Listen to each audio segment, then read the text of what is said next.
At our old school's 50-year reunion inside a luxury country club, my ex-wife stood beside her new husband as he raised his glass and laughed. Some men build success. Others spend their lives fixing wires. Everyone laughed at me, the old electrician in the worn suit. Behind him hung a giant photo of the gym his company had renovated years ago. What no one knew was that he had installed cheap electrical equipment, pocketed nearly $1 million, and almost killed a 17-year-old boy. I saved that boy's life, and tonight I brought the original invoices. This story starts quietly, but it won't leave you unchanged. Before we dive in, drop a comment and tell me, have you ever had to wait years for justice, yes or no? Your perspective might be exactly what someone else needs to read today. Some details have been fictionalized for storytelling. What matters most is the message about patience, justice, and dignity. The letter from my lawyer arrived on a Tuesday morning, 3 weeks before the reunion, with a single number that changed everything: 47 days. I sat at my kitchen table in Richardson, Texas, and read the paragraph twice. Statute of limitations for contract fraud in Texas, 10 years from discovery of the offense. I discovered Walter Platt's theft in June 2012. Today was November 16, 2021. The legal window would close in 47 days, January 2, 2022. The reunion was scheduled for December 7th, 21 days from now. I set the letter down next to my coffee mug and looked out the window at my Ford in the driveway. 15 years old, primer gray, where the paint had worn through. Walter Platt drove a Mercedes these days. I'd seen him around town, always waving from behind tinted windows, always smiling like a man who'd gotten away with something. He had gotten away with something for 10 years. But 47 days meant I still had time. And 21 days meant Walter had already accepted my invitation without knowing what he'd walked into. I drank my coffee slowly. It had gone cold while I read the letter, but I finished it anyway. Waste bothered me more than bad coffee. 20 years as Chief Electrical Maintenance Officer for the Richardson School District taught me that nothing wasted, everything accounted for, every connection tested twice. That's how I'd built the case against Walter. 10 years of collecting every scrap of evidence, every invoice he'd forged, every contract he'd falsified. $847,000 in fraudulent electrical contracts. Money that should have gone to safety upgrades for schools. Money that went into Walter's real estate developments instead. Money he stole while I took the fall for an accident that nearly killed a child. I stood up from the table, my knees protesting the way they did every morning now that I was 68. My hands still worked fine, though calloused and steady from 40 years working with high-voltage systems. The hands that had pulled a 17-year-old boy out of an electrified maintenance panel in 2012, while Walter Platt stood 20 feet away, watching, doing nothing. The newspaper was waiting on the front porch. I opened the door and found Floyd Brennan standing 3 houses down, walking his terrier. He was 72, a retired postal worker who'd lived on this street longer than I had, and he had the well-meaning pity of a man who thought he understood my life. Harvey Floyd called out, changing direction toward my driveway. "Morning, Floyd." He stopped at the edge of my lawn, the terrier sniffing at my mailbox post. "Saw the reunion invitation in your mail last month. You really going, planning on it?" Floyd shook his head. "I don't know, Harvey. Walter Platt's being honored as Hawthorne High's biggest sponsor. Got his name on the new library and everything. Might be hard being there when everyone's celebrating him. Maybe I want to see how things have changed." "Some things don't change," Floyd said, and there was that pity again. Money still talks. Always has. I picked up the newspaper from the porch. "I'm just visiting old friends, Floyd. It's been a long time. What does a man do when he has 47 days to correct 10 years of lies?" Floyd studied me for a moment, then shrugged. "Well, you know yourself best. Just seems like opening old wounds is all I'm saying. Appreciate the concern. He nodded, tugged the terrier's leash, and continued his walk. I watched him go, thinking about all the people who'd watched me over the years with that same expression. The man who'd lost everything. The man who'd been blamed for nearly killing a teenager. The man whose my first wife, Emily, died of a heart attack 3 days after Nola served me divorce papers, 3 days after the incident that destroyed everything. They didn't know I'd spent those 10 years doing something other than grieving. I walked down the driveway to my Ford, keys in my pocket, though I wasn't planning to drive anywhere. The morning air was cool enough to see my breath. Down the street, a lawnmower started up, even though it was November, and the grass had stopped growing weeks ago. I opened the trunk. The brown leather briefcase sat exactly where I'd placed it 6 months ago when the last piece of evidence finally came together. I didn't open it.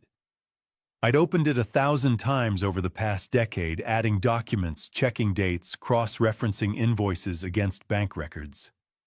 I knew every page by heart. Contracts with forged signatures. Invoices from Walter's shell company billing the school district for work never done. Photographs of the electrical panel that nearly killed Ethan Whitfield, showing the corners Walter had cut to maximize profit. Medical records from the hospital where I'd spent 2 weeks with burns on my hands from pulling Ethan free. And the centerpiece emails between Walter and his wife Nola discussing how to shift blame onto me. 10 years is a long time to carry silence. But silence, I'd learned, is just patience wearing a different name. I closed the trunk gently the way I closed every door, deliberately, with certainty, no wasted motion. The reunion was 3 weeks away. 47 days until the statute ran out. I'd spent 10 years building this case in silence, documenting every lie Walter Platt had told, every dollar he'd stolen, every life he'd risked for profit. 3 more weeks was nothing. I walked back inside, leaving the Ford and its cargo waiting in the driveway.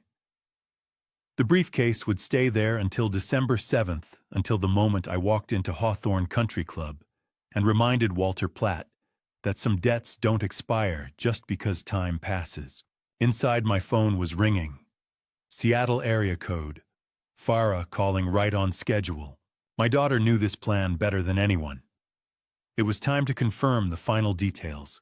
I answered on the 3rd ring. Dad, Farah. My daughter's voice came through clear despite the 2,000 miles between Richardson and Seattle. Farah Fox was 32 years old, a senior software engineer at a tech firm that paid her more in a year than I'd made in 5 as chief electrical maintenance officer. She had her mother's sharp mind and my patience, a combination that made her the perfect ally in what we'd been planning for the past 2 years. Just got off a call with the airline, she said. Flight gets in December 5th, 2 days before the reunion. I'll rent a car and meet you at the house. Good. Dad. Her voice shifted, became quieter. Are you sure about this? Once we're there, once you start, no one can stop it. I looked out the window at my Ford in the driveway, at the trunk that held 10 years of evidence. I'm sure. I've been sure for 10 years. I know. She paused, and I heard the sound of traffic in the background. She was probably walking between buildings on her lunch break, finding a quiet spot to have this conversation. Mom wouldn't have wanted you to spend a decade on this. Your mother died because of what Walter and Nola did. The heart attack came 3 days after the divorce papers, 3 days after the incident destroyed everything we'd built. You think that was coincidence? No. Farah's voice was firm now. I don't. That's why I'm coming. That's why I've been helping you since I found those files in your garage 2 years ago. I remembered that day. Farah visiting from Seattle, helping me organize old boxes, finding the briefcase I'd thought I'd hidden well enough. She'd opened it, read the first 3 documents, looked at me with tears in her eyes, and said 5 words. Tell me what you need. What I'd needed was someone who understood technology, who could track digital footprints, who could help me build a case that would stand up in court and in the court of public opinion. Farah had spent 2 years quietly gathering evidence I couldn't access on my own emails, financial records, digital trails that connected Walter's shell company to the fraudulent contracts. Ethan knows the time and place, Farah said. He's ready when you are. That stopped me. You talked to Ethan last week. He called me, actually. Said he's been trying to reach you for years, but you never answered. He wants to testify, Dad. He wants people to know what really happened that day. Ethan Whitfield. 17 years old when I'd pulled him out of that electrical panel, 27 now. A cardiologist, last I'd heard. The boy who should have died because Walter cut corners to save money on safety equipment, because the cheap wiring failed at the worst possible moment, because profit mattered more than a teenager's life. I'd saved Ethan's life and spent 2 weeks in the hospital with burns on my hands and arms. Walter had blamed me for the faulty equipment, convinced the school board I'd been negligent, destroyed my reputation while covering up his own fraud. And Nola had stood beside Walter, not beside me. My wife of 36 years had chosen the man she'd been having an affair with over the husband who'd nearly died saving a child. Tell Ethan I'll see him at the reunion, I said. I will. Farah was quiet for a moment.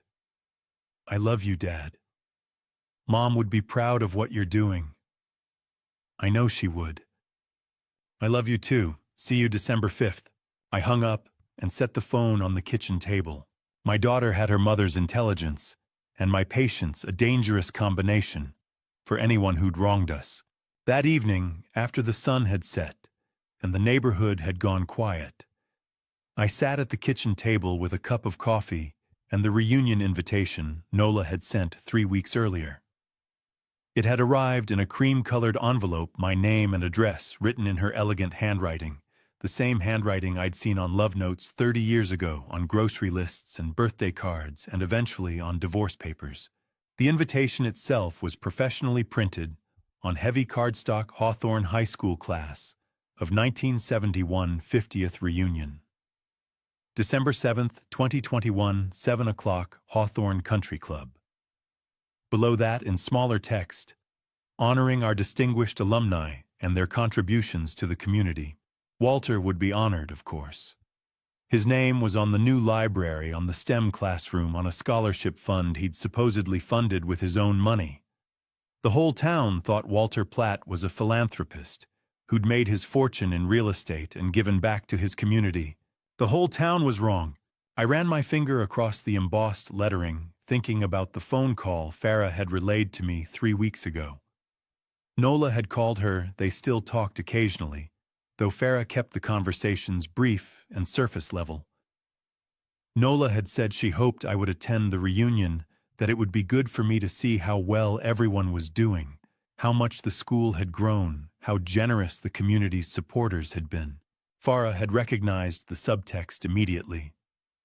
Nola wanted me there to watch Walter receive honors, to see the comparison between the successful real estate developer and the disgraced former maintenance officer, to understand that she'd made the right choice when she left me for him. She thought the invitation was her idea, her choice, her power move. She was wrong. How long does it take for a trap to close? 10 years if you're patient. 3 weeks if you're ready. I'd been waiting for this invitation for a decade, waiting for Nola to feel secure enough in her victory to invite me back into their world, to put me on display as proof of how far they'd risen and how far I'd fallen. I'd known she would do it eventually. Pride always overrides caution given enough time. And now I had exactly what I needed. The stage, the audience, the moment when Walter would be most vulnerable because he'd be most confident. I placed the invitation on the table under the yellow kitchen light and read Nola's handwritten note at the bottom one more time. Harvey, I hope you'll join us. It would mean a lot to see you there. She thought this was her invitation. She thought she was controlling who stood where, who mattered, who didn't. She had no idea I'd been waiting 10 years for her to ask me back into Walter Platt's world. Not to watch him win, to watch him fall, but to understand how Walter would fall, You need to understand what I was before he took it all away. 12 years ago, I knew every inch of Hawthorne High School, the way a man knows the rooms of his own home, every circuit, every switch, every place where the building breathed and hummed with electricity. I was 56 years old, Chief Electrical Maintenance Officer for the Richardson Independent School District, 11 years in that position. The school was 180,000 square feet of classrooms, offices, gymnasiums, and laboratories, and I could walk it blindfolded and tell you which panel controlled which wing, which breaker ran hot, which transformer needed replacing. I arrived at 6 every morning, an hour before the first teacher.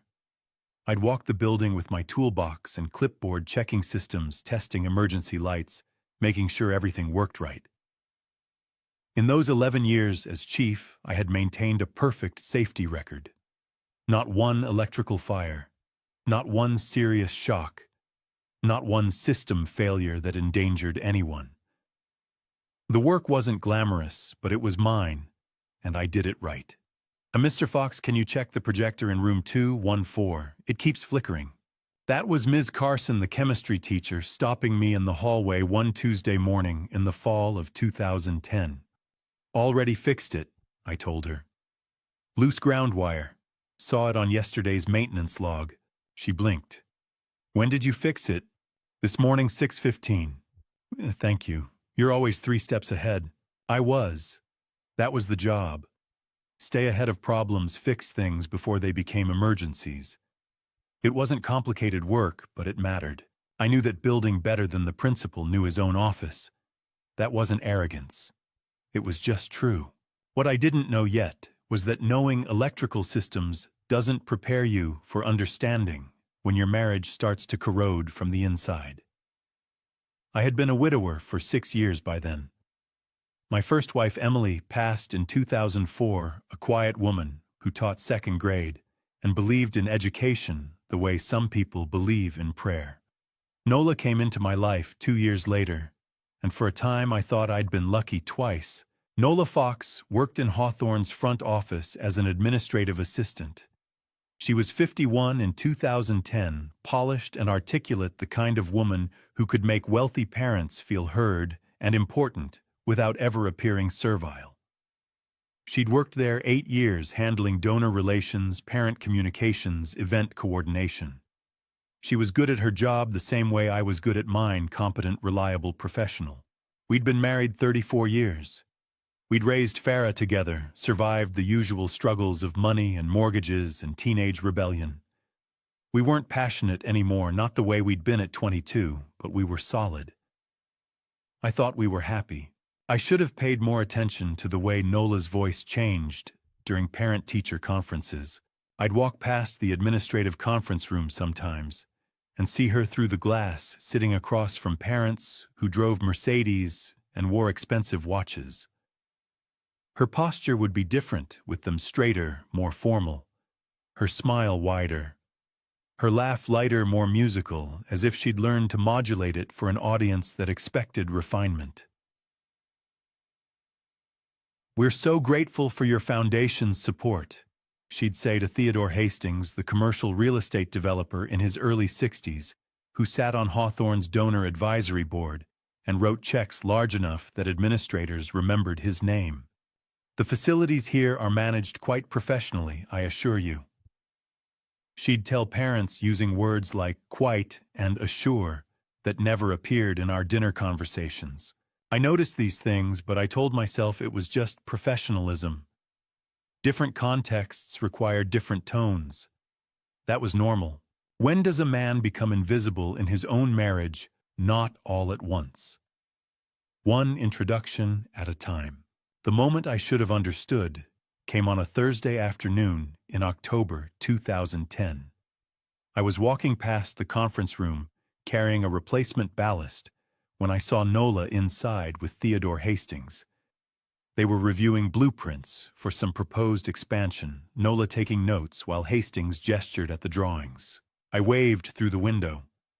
Just a small wave, the kind you make to your wife when you pass during work hours. Nothing demanding, just acknowledgement. Nola saw me. Our eyes met for half a second. She smiled briefly, a tight professional smile, and turned back to Hastings without pause, without introduction, as if I were a custodian passing in the hallway, instead of the man she'd slept beside for 3 decades. I kept walking, delivered the ballast, fixed the lights, went home at 4 like always. That evening, washing dishes after dinner, I mentioned it casually. "Saw you with the Hastings guy this afternoon. Major donor, right?" "Yes." Nola handed me a plate to dry. "He was reviewing plans for the new athletics complex." Looked like an intense conversation. It was. He's very particular about specifications. I waved. "Don't know if you saw me." Nola paused, her hands in the soapy water. "Oh, yes. He was in the middle of explaining something." I didn't want to interrupt. "Right," I said. "Important conversation." It was. I dried the plate slowly, carefully. Could have introduced me. Chief Electrical Officer. Might have had thoughts about wiring specifications. Nola pulled the plug in the sink. The water drained with a sucking sound. "He was in a hurry, Harvey. Important call." "Right, important call." She knew I didn't believe her. I knew she knew. The wound wasn't that she didn't love me. It was that she loved me quietly in private where money couldn't see. Nola never said outright that she was ashamed of me. She never had to. She just stopped introducing me as her husband when she stood next to people who mattered to her, people with money, people with influence, people who could give her the life she'd started wanting somewhere along the way. I saw it happening. And for 2 more years, I said nothing, told myself it didn't matter. Convinced myself that marriage was about the private moments, not the public ones. I was wrong about that. Marriage is about both. And when your wife starts editing you out of half her life, the other half doesn't last long.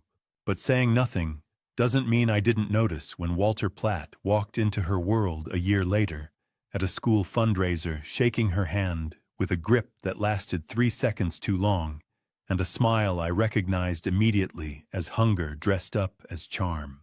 The first time I saw Walter Platt, he was walking across Hawthorne's fundraiser hall in a suit that cost more than I made in 2 months, heading straight toward my wife. It was spring 2011, the annual donor appreciation event that Nola had organized for 3 years. The school's multi-purpose hall had been transformed with yellow string lights and white tablecloths, cocktail tables positioned around the room where 200 donors in expensive clothes discussed tax-deductible contributions. I stood near the refreshment table in my best suit, which was also my only suit, 15 years old, and showing its age, nursing a ginger ale and watching Nola work the room. She was in her element. Navy dress I'd never seen before, hair styled in a way that required a salon visit. She moved from group to group with practiced grace, laughing at donors' jokes, making each person feel like their contribution mattered personally. I was there because spouses were expected to attend. I was there because after 35 years of marriage, you show up. Walter Platt arrived at 7:45, fashionably late, making an entrance. He was 55 years old in 2011, a real estate developer who'd made a fortune building strip malls and office parks across North Texas. He walked into that fundraiser hall like a man who'd bought buildings in every major city in the state and knew exactly what everything and everyone was worth. I stood near the punch bowl and watched money walk through the door. Walter didn't just enter a room. He owned it before he crossed the threshold. 6 feet tall, silver hair, swept back Italian suit that probably cost $3,000, shoes polished enough to catch the string lights. He moved with the confidence of someone who'd never been told no by anyone who mattered. I watched him scan the crowd like a man evaluating real estate, measuring value, calculating potential. Then his eyes found Nola. She was at the donor reception table near the entrance, greeting major contributors. Walter walked directly to her, bypassing 3 other people who tried to intercept him. He had a target. Everything else was obstacle. "You must be the reason this event runs so smoothly." he said, extending his hand. His voice was smooth, practiced. "I've heard so much about Hawthorne's exceptional staff." Nola laughed. Not her normal laugh, the one I heard over breakfast. This was different. Lighter. Musical. The laugh she saved for people she wanted to impress. "Oh, we have a wonderful team," she said, taking his hand. "But thank you, that's very kind." Their hands stayed together. I was 30 feet away, watching. 1 second, 2 seconds, 3 seconds. 4. When they finally released, Nola touched her hair, a gesture I recognized, one she only made when she was interested in someone, when she wanted to appear younger, more attractive, more available than she was. I'd seen that gesture directed at me once, 36 years ago, at a church social when we were both 21. Watching your wife fall for another man is like watching someone walk toward a cliff in slow motion. You see it happening, you know what's coming, and there's a moment when you have to decide whether to shout or stay silent and remember everything. I chose silence and memory. Walter leaned closer to Nola, said something I couldn't hear. She laughed again, that new laugh, and her shoulders shifted, angling toward him, closing the space. Her entire posture changed. The professional administrator disappeared. Someone else emerged. I set down my ginger ale and walked over. "Walter Platt," I said, extending my hand. "Harvey Fox. I've seen your company's name on some of the construction contracts around the district." Walter turned toward me with the mild annoyance of someone interrupted. His eyes flicked to my name tag, the cheap adhesive kind they gave non-donor attendees, Harvey Fox, Chief Electrical Maintenance. He extended 2 fingers. Not a handshake. A gesture of minimal acknowledgement, the kind you give service staff when you're being polite, but don't want full contact. "The maintenance man," he said. His tone was pleasant. His eyes were not. "Pleasure." His eyes moved back to Nola before our hands separated. This is Harvey," Nola said. "Not my husband, Harvey. Not Harvey Fox, who maintains every electrical system in this building. Not the man I've been married to for 35 years. Just Harvey. A name without context. A person without significance." "Walter is on the advisory board for the new science wing renovation." Nola continued, her voice still in that lighter register. "His company has done remarkable work on several educational facilities." "I'm sure," I said. Walter nodded, once brief acknowledgement that I'd spoken, and turned back to Nola. "As I was saying, the key to successful facility development is understanding the community's long-term vision. I'd love to hear your thoughts on where you see Hawthorne in 10 years. He said this while I was still standing there, 3 feet away, physically present but functionally dismissed. I've been looked through before, we all have. But that night I learned the difference between being invisible and being dismissed. Invisible means they don't see you. Dismissed means they see you and decide you don't matter. I stepped back. "I'll let you two talk." "Nice meeting you, Walter." Walter didn't respond. He was already deep in conversation with Nola about vision statements and community partnerships and strategic philanthropy. I walked back to the refreshment table, picked up my ginger ale, watched them talk for another 40 minutes while Nola's laugh got lighter and Walter's smile got wider, and I stood there in my 15-year-old suit, memorizing everything. The Italian suit, the polished shoes, the practiced charm, the way he touched Nola's elbow when he made a point, the way she leaned in when he spoke, the 2-finger handshake he'd given me, casual contempt disguised as courtesy. That man looked at me like I was an object, a fixture, something that came with the building. He shook my hand with 2 fingers like I might leave grease on his palm. He didn't know that while he was measuring Nola's interest, I was measuring him.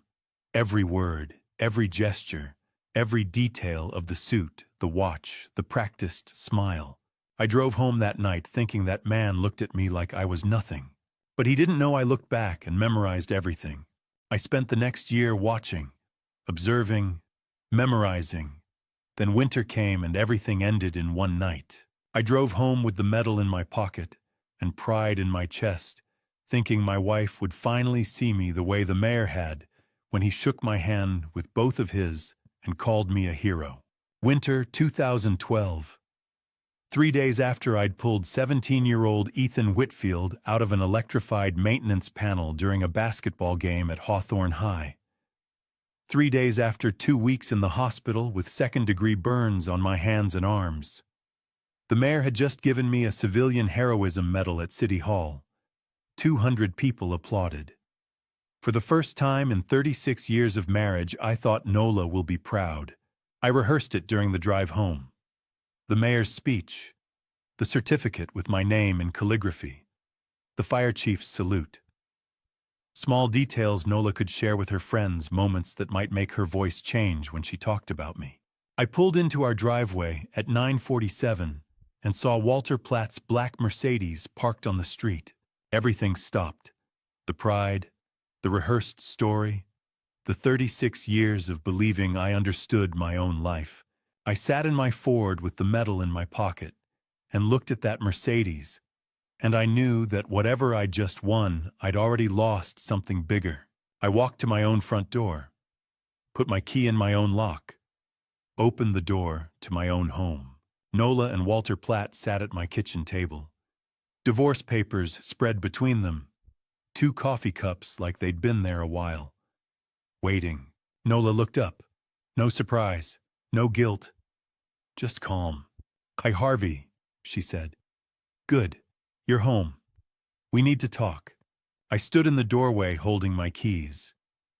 The medal felt heavy in my coat pocket. "I waited until tonight because I didn't want a scene," Nola said. Her voice was steady, practiced. "Sign the papers, Harvey. I've already signed. My lawyer reviewed everything. You keep the house, I keep my retirement account, we split the savings. It's fair." "I just received a medal," I said. The words came out quiet, factual. "For saving a 17-year-old boy's life."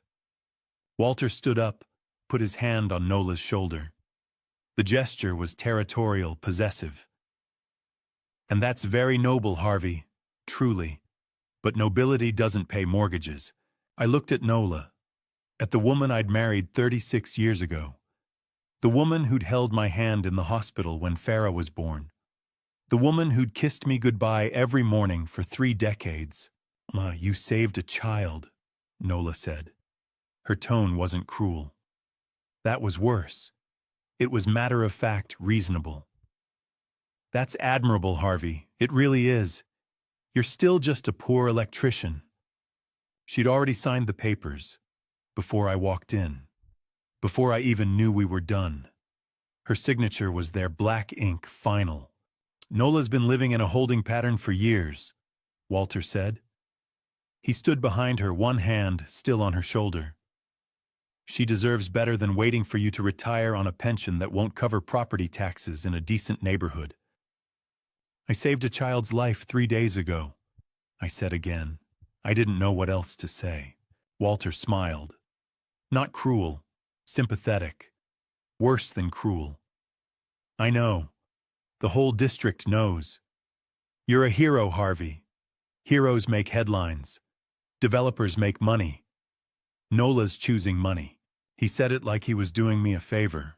I heard movement on the stairs, looked up. Farah stood there. Farah Fox was 20 years old in winter 2012, home from college for winter break, and she stood on the staircase of her childhood home watching her mother betray her father on the same night he'd been called a hero. She wore sweatpants and a university t-shirt, her hair pulled back, no makeup. She looked young and heartbroken and furious all at once. Nola saw her, softened her voice. "Sweetheart, you don't have to stay here. Walter has a beautiful home in Highland Park. Your own room. Anything you want. Better than this." Farah looked at her mother, then at Walter, then at me standing in the doorway with a medal in my pocket. "I'm staying with the parent who stayed," Farah said. Her voice was quiet but absolute. 20 years old, And already she understood something it had taken me 36 years to learn. Nola stood up. Farah, hi. You left on the night Dad got a medal for saving someone's life. Farah's voice cracked but didn't break. You planned it. I heard you on the phone yesterday checking what time the ceremony ended. You timed this. Nola looked away. That told me everything. Walter picked up his coat. We should go. Let everyone process. They left. Nola took one suitcase. She'd already moved most of her things out over the past week. While I was in the hospital, I realized. The house had been emptier, and I'd been too medicated to notice. After the door closed, Farah came down the stairs. We stood in the kitchen together. I took the medal out of my pocket and placed it on the table next to the divorce papers. 2 documents, side by side.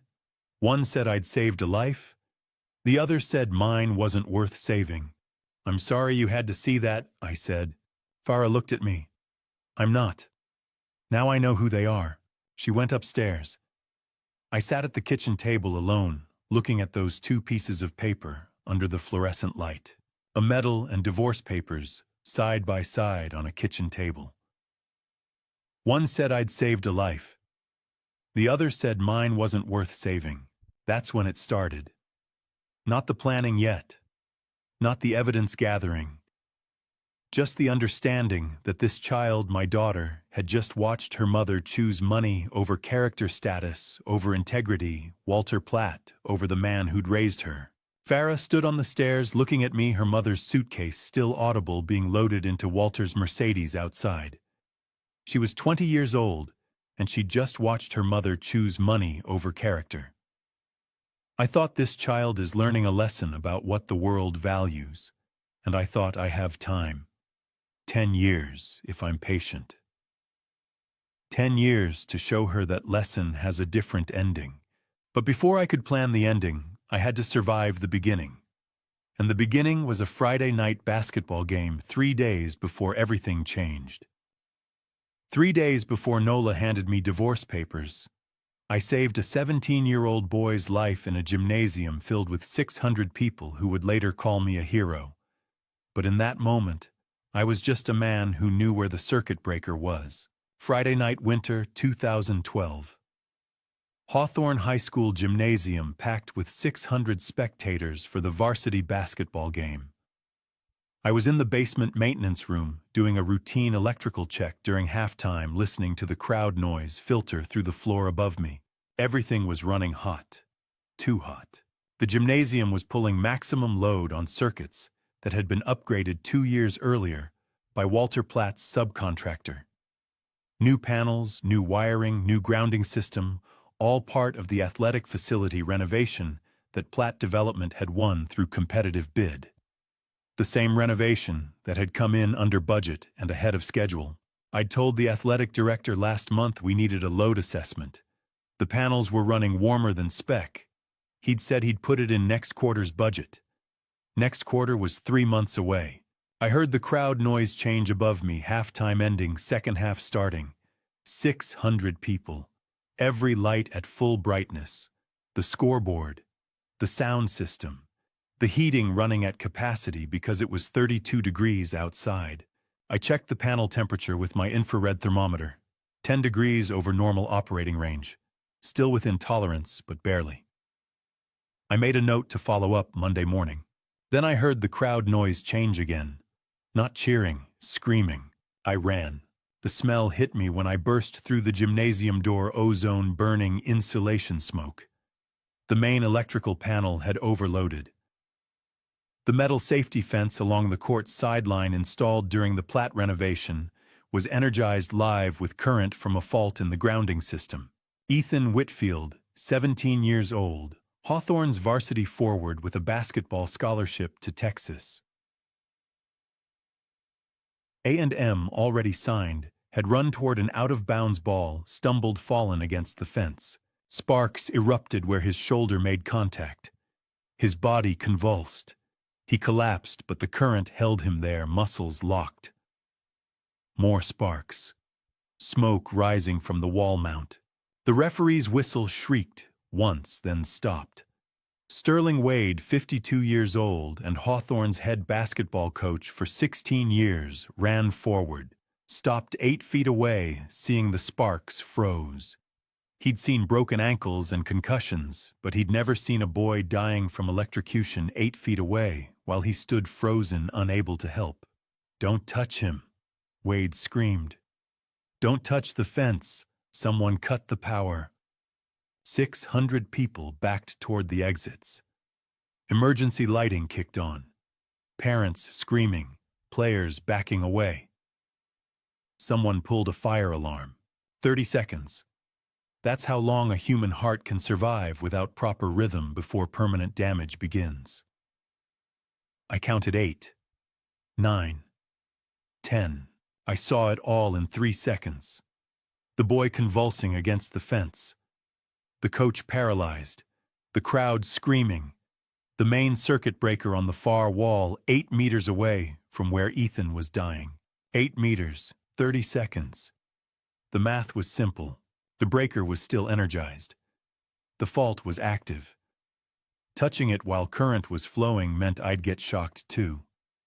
But the boy had maybe 20 seconds left before cardiac arrest.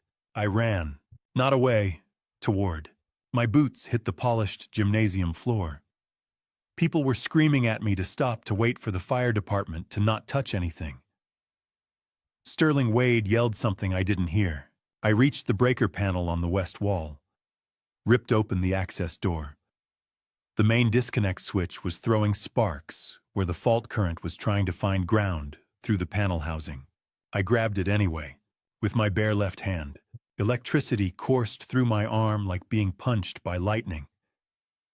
The current found every nerve ending from my fingertips to my shoulder, burning, searing, locking my muscles the same way it had locked Ethan's.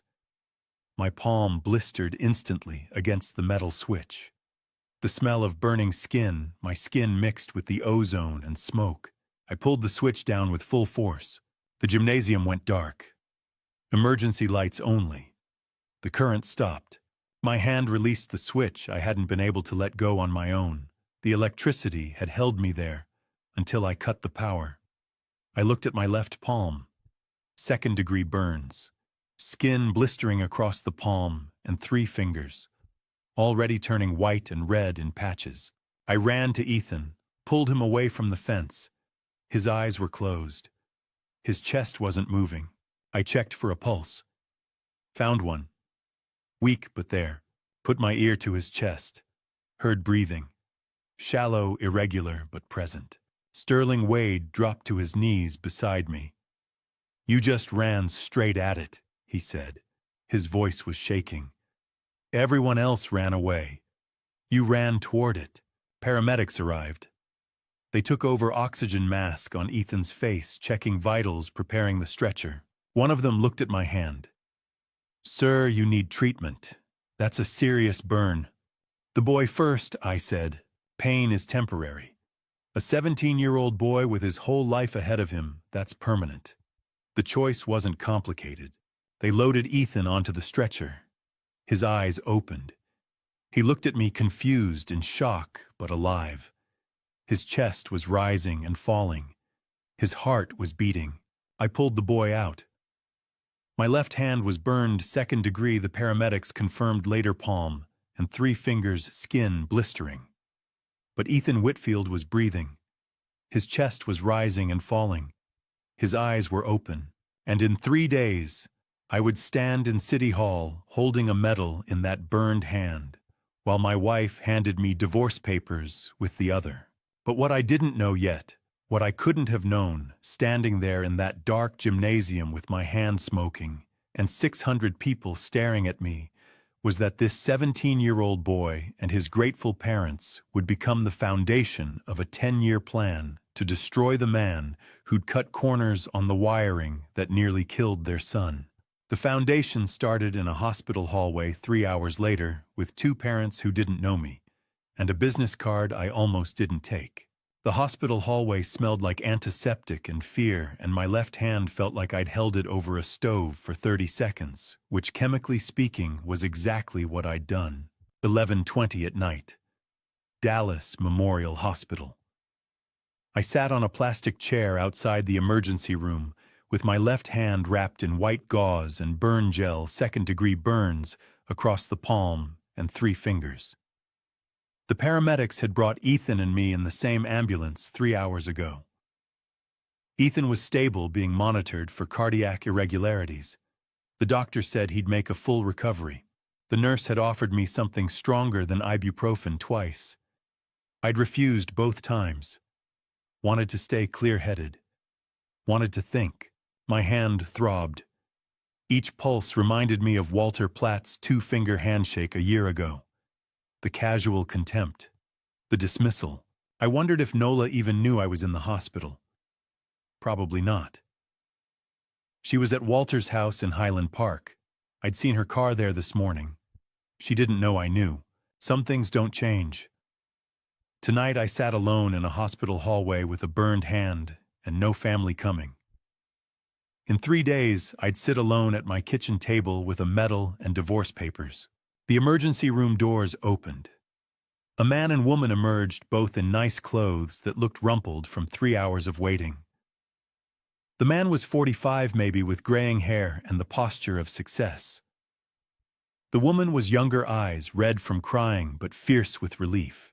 Alden Whitfield was a successful commercial real estate investor in Dallas who walked out of his son's hospital room and into the hallway where the man who saved Ethan's life sat alone with a burned hand and no family coming, a detail he would never forget. Irene Whitfield, 43 and a former elementary school teacher who'd raised Ethan to be kind and work hard, recognized immediately that I was the kind of man who ran toward danger when everyone else ran away. Irene saw me first. Her eyes went wide. She ran. She crossed the hallway in 5 steps and threw her arms around me before I could stand up. I was still sitting when she embraced me, crying into my shoulder, her whole body shaking. "You saved my son," she said. Her voice broke. "You saved my son. How do I thank you for that?" I didn't know what to say. My right hand came up awkwardly to pat her back. My left hand stayed in my lap, useless and throbbing. Alden followed. He waited for Irene to step back, then extended both hands toward me. Not one hand, both. He took my right hand in both of his and looked me directly in the eyes. The gratitude there was so genuine it made my throat tighten. "Oh," the doctor said, "another 30 seconds and Ethan would have—" Alden stopped, shook his head. "But you didn't give it 30 seconds. You gave it 8. "I just did what anyone would do," I said. "No." Alden's grip on my hand tightened. Everyone else ran. 600 people in that gymnasium ran away from the danger. You ran toward it, toward my son. Gratitude is a currency most people spend too quickly. But some people, rare ones, save it like interest in a bank account and let it compound over years. "How's Ethan?" I asked. "Stable." Irene wiped her eyes. "They're keeping him overnight for observation, but the cardiologist said his heart rhythm is normalizing. No permanent damage. He's going to be fine. Because of you." Alden looked at my bandaged hand. "And you're injured because you saved him." "It's not bad," I lied. "It's second-degree burns," Irene said. "Across your palm. That's going to take weeks to heal." "Worth it," I said. Alden pulled out his wallet, drew out a business card. "I don't know how to repay you, but I'm going to try. For the rest of my life, I'm going to try. You don't need to—" "Yes, I do." He pressed the card into my right hand. "Alden Whitfield, commercial real estate. That's my office, my cell, my email. You need anything, anything at all, you call me. You hear me?" I looked at the card. Expensive stock. Embossed lettering. "Just let the boy grow up well," I said. "Have a good life. That's all I need." Irene pulled a pen from her purse, took the card back, wrote 2 more numbers on the back. "That's our home phone. That's my cell. You call us, please." She looked at my left hand, then at my right hand, at the wedding ring I still wore. Is your wife coming? She asked gently. I paused too long. She's somewhere else tonight. Alden and Irene exchanged a glance. Something passed between them. Understanding. Concern. Alden gripped my shoulder. You're not alone in this, he said. Whatever you need, however long it takes. You saved our son's life. We don't forget that. I nodded. Didn't trust myself to speak. I'd been married 26 years to a woman who wouldn't visit me in a hospital. I'd known this man for 20 minutes, and he was offering me everything he had. They left after another few minutes of conversation. Ethan wanted to see me, they said. Tomorrow, when he was stronger. They made me promise to come back. I promised. I put Alden Whitfield's business card in my wallet next to my electrician's license and my insurance card. Just another piece of paper, just another contact. I didn't know that 10 years later, this man would be standing in a country club ballroom, watching me destroy Walter Platt. I didn't know this man would be the only person I'd completely trust for the next decade. I didn't know that his gratitude would compound like interest in a bank account until it became the foundation of everything. All I knew was he shook my hand with both of his, and that mattered. Trust would come later. First came evidence. 6 months after saving Ethan Whitfield's life, I found the proof that Walter Platt had almost killed him, and it was sitting in a filing cabinet 3 feet from my desk, exactly where it had been for 2 years. Summer 2012. The school district required a full electrical system audit 6 months after the incident. Standard procedure after a major safety failure. I'd been conducting the inspection for 3 days, working alone in the basement maintenance room, methodically examining every panel, every breaker, every junction box in the building. I was 58 years old, divorced, living alone in a house that felt too big without Nola and too quiet without arguments. The maintenance room had become my refuge. Fluorescent lights, concrete walls, the smell of machine oil and electrical insulation. A place where things made sense because they followed physical laws that didn't change based on how much money you had. I was examining the equipment Walter Platt's company had installed during the 2010 athletic facility renovation when I saw it. The rating plate on the main electrical panel. Residential grade. Maximum continuous load 200 amps. I stared at it for 10 seconds. Checked the adjacent panel. Same rating. Residential. 200 amps. The gymnasium during the basketball game had been pulling at least 400 amps. 600 people. Full lighting, heating system, scoreboard, sound system, every circuit at maximum draw. 200 amp residential panels trying to handle 400 amp industrial load. It was like putting bicycle tires on a semi-truck and wondering why they exploded. The equipment didn't match. Not even close. I pulled the file box from the storage shelf. The 2010 renovation. The one Walter Platt's company had overseen. The one Nola had been so impressed by at the fundraiser. The one the school board had praised for coming in under budget and ahead of schedule. I spread the files across my desk under the maintenance room's fluorescent lights. Original bid specifications dated March 2010. Standard A industrial grade electrical panel system, 600 amp service UL listed commercial components installed per National Electrical Code Article 220. Price $1,247,000. Signed contract with Lone Star Electrical Services, LLC. Approved by school board. Work completed August 2010. I pulled the delivery receipts. Different model numbers. I grabbed the manufacturer catalog from my shelf. The same catalog I'd been using for 20 years. Cross-referenced the model numbers from the delivery receipts against the specifications. Standard C residential grade panels. 200 amp maximum service. Not UL listed for commercial applications. Retail value according to the catalog, $400,000. Price paid by the school district, $1,247,000. Difference, $847,000. $847,000. That's what Walter Platt stole. That's what a 17-year-old boy's life was worth to him. Less than $1 million. I sat back in my chair, looked at the invoices, looked at the equipment specifications, looked at the delivery receipts with the wrong model numbers that someone had hoped no one would ever cross-reference. The invoices said one thing, the equipment said another. And a 17-year-old boy had nearly died because of the difference. I pulled out my phone, opened the web browser. Texas Secretary of State Business Registry. Typed Lone Star Electrical Services, LLC. Registered Agent Platt Development Group. Walter's Company. Walter's Shell Company. Walter's Fraud. He'd bid industrial-grade equipment at industrial-grade prices, installed residential-grade garbage, and pocketed the difference. Nearly $1 million.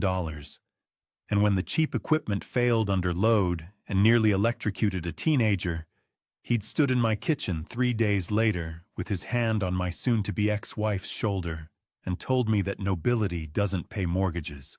I picked up my phone, started to dial the school district's main number. Stopped, put the phone down. Thought, Walter Platt had money. He had lawyers. He had connections on the school board. Half of them had attended his fundraisers, accepted his donations, praised his generosity in public meetings. He had Nola, who would testify that he was a good man, a generous man, a man who cared about education and children.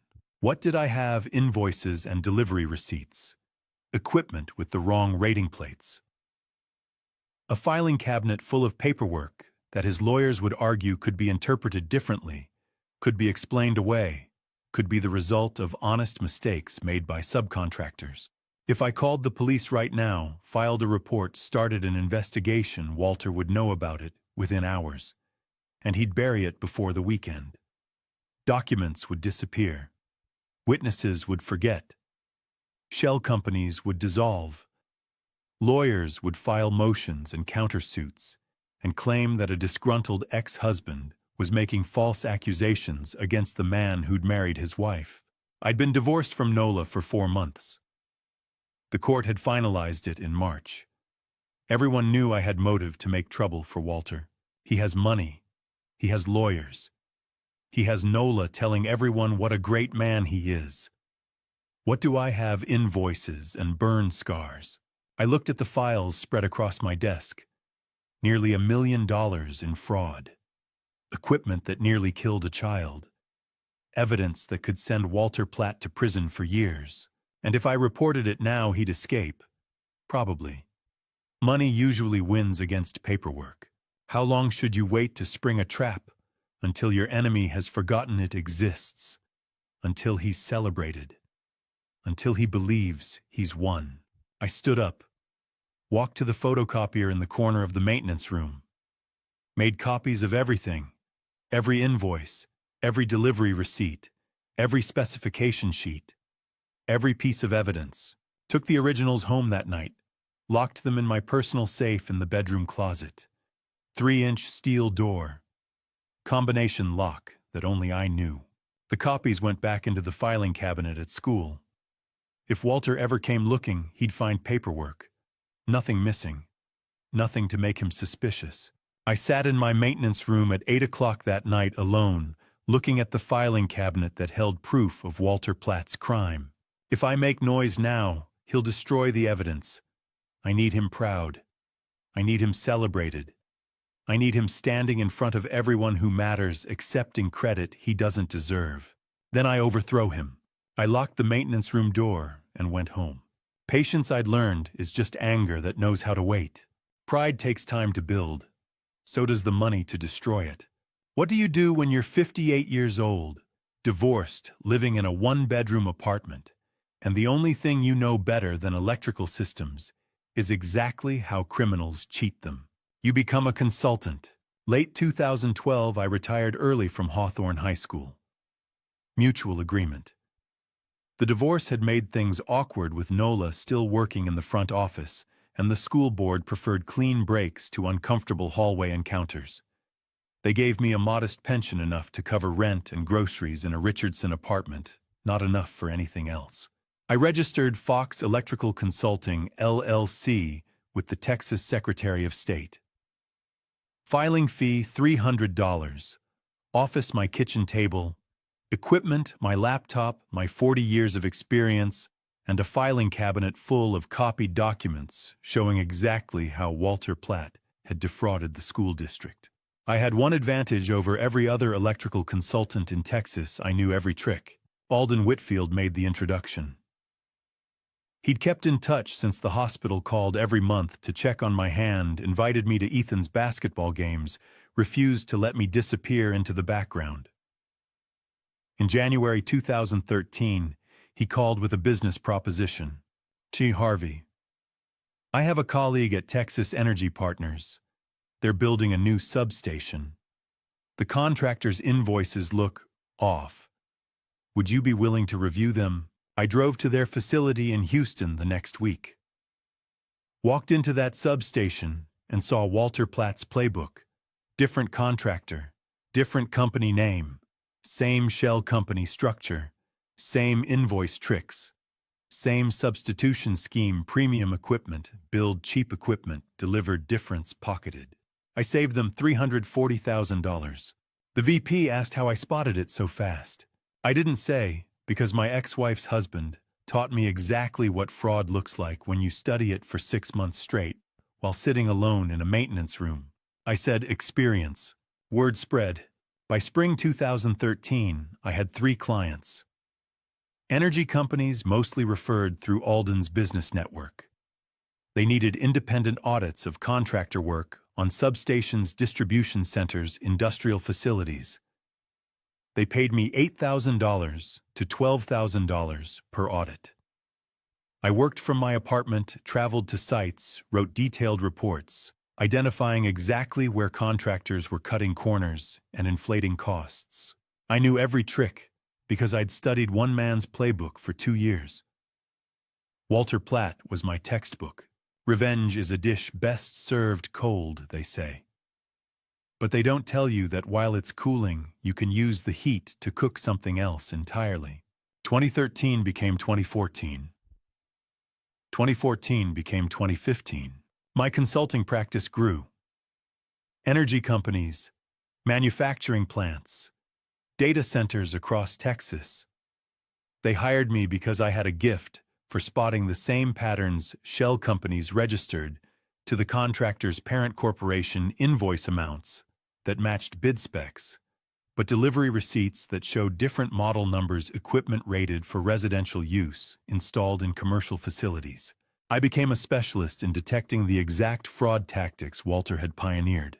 By 2015, I was billing $180,000 annually. I lived in the same one-bedroom apartment in Richardson, drove the same Ford, ate the same meals, banked everything above basic living expenses. Farah visited that Christmas. She'd graduated from her master's program, landed a senior engineering position in Seattle.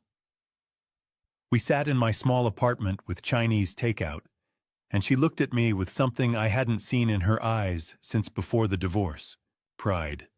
"Dad, you're making more now than you ever did at Hawthorne," she said. I picked at my lo mein. "Turns out expertise in fraud is valuable. You built this from nothing, after everything that happened."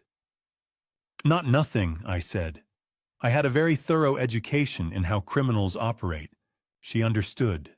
She always understood. By the end of 2015, I had $890,000 saved. More than Walter had stolen. The irony wasn't lost on me. I'd earned more by preventing fraud than Walter had made by committing it. 2016 and 2017 brought the major contracts: Gulf Coast refineries, wind farm developments, solar installation projects across West Texas. My reputation had grown: the electrical consultant who never missed fraud, who saved companies millions, who charged premium rates because he delivered premium results. Companies paid $50,000 and up per audit. Not because I was expensive, because I was worth it. I'd spent 5 years becoming the thing Walter Platt feared most, a man who understood his methods and had the credibility to expose them. And I'd gotten paid $2.1 million to learn. March 2017, I sat at my kitchen table, still my office, after 5 years reviewing my financial statement. $2,104,385.17. That's what the account said. 5 years of patient work, living on 30% of my income, banking everything else, conservative investments, compound interest. The discipline of a man who'd spent 40 years maintaining electrical systems and knew the value of steady, reliable growth. Walter Platt stole $847,000 using cheap equipment and shell companies. I made $2.1 million by teaching others how to stop men like Walter. I sat there at my desk, thinking about the man who ruined my marriage, who nearly killed Ethan Whitfield, who stood in my kitchen with his hand on Nola's shoulder and told me that nobility doesn't pay mortgages, who shook my hand with 2 fingers like I was beneath him. That man gave me my entire career, not intentionally, not willingly, but completely. Every client I landed came because I understood fraud better than anyone else in Texas. Every dollar I earned came from expertise Walter's crime had forced me to develop. Every audit I conducted used knowledge I'd gained by studying his invoices, his shell companies, his substitution schemes. Walter Platt tried to destroy me. Instead, he educated me. The man who called me the maintenance man with contempt taught me how to become rich. Life has a dark sense of humor. I closed the financial statement, looked at the number again.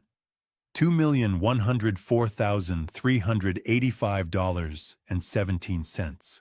Enough. Not for retirement, not for luxury, not for anything Walter would understand. Enough for something else. Something Walter would never see coming until it was too late. A scholarship fund, in Emily's name, my first wife. The woman who spent 20 years teaching other people's children and never once asked for recognition. Administered by Hawthorne High School, public, permanent. The kind of legacy that gets praised at reunions and ceremonies and community events. The kind of legacy a man like Walter Platt would want to claim credit for.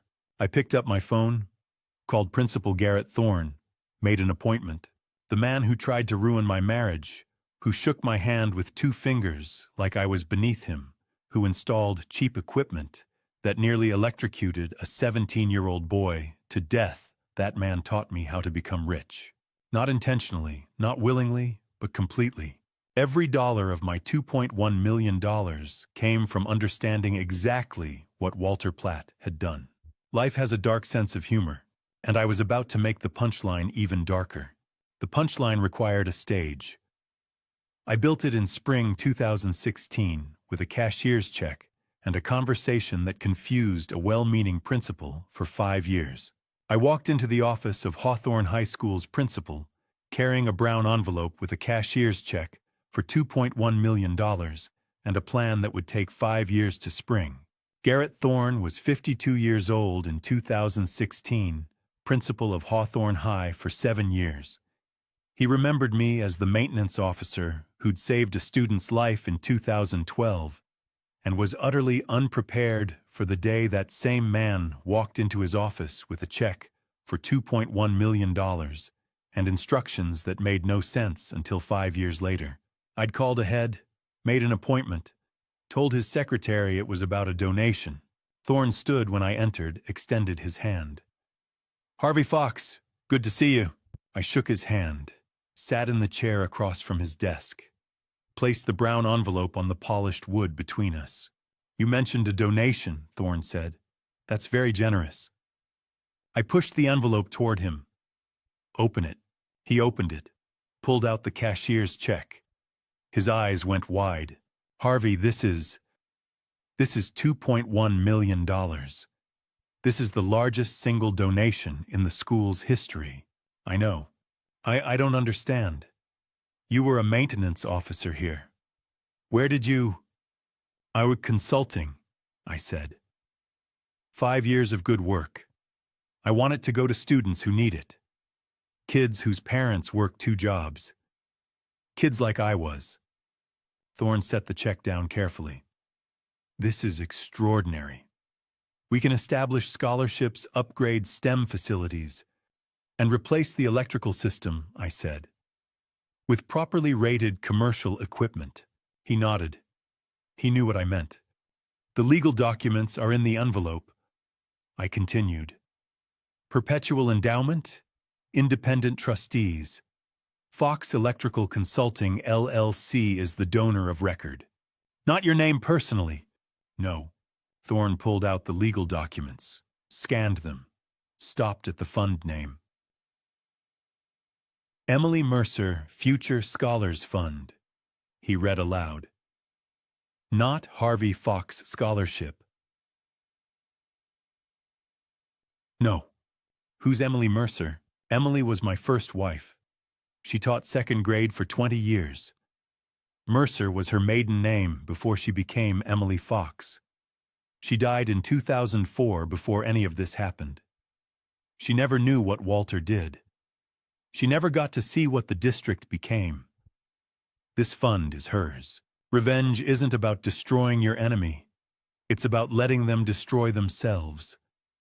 You just have to build the stage and wait for them to take the spotlight. Thorne set the documents down. Donors usually want recognition for this kind of generosity. A plaque, a ceremony, your name on the building. I don't want any of that. Why not? Because I'm not interested in recognition. I'm interested in the money reaching the right students at the right time. Thorne leaned back. This doesn't make sense. You save over $2 million, give it all away, and you don't want anyone to know it was you. That's correct. Garrett. I leaned forward. I need you to understand something very important. The anonymity isn't modesty. It's strategy. He frowned. Strategy for what? For what comes next. I paused. If someone else takes credit for this fund, and someone will you say nothing, you correct nothing, until I give you explicit permission. The confusion on Thorne's face deepened. Why would you let someone steal credit for your generosity? Because timing matters more than credit. I don't understand. You don't need to understand now, I said. You just need to agree. Can you do that? Thorne looked at the check, at the legal documents, at me. When would you give me permission to reveal the truth? You'll know, I said, when the time is right, when the right people are watching, when it matters most. That's when you speak. And until then, the Emily Mercer Future Scholars Fund is anonymous. If someone claims they donated it, you smile and thank them. You don't confirm. You don't deny. You stay silent.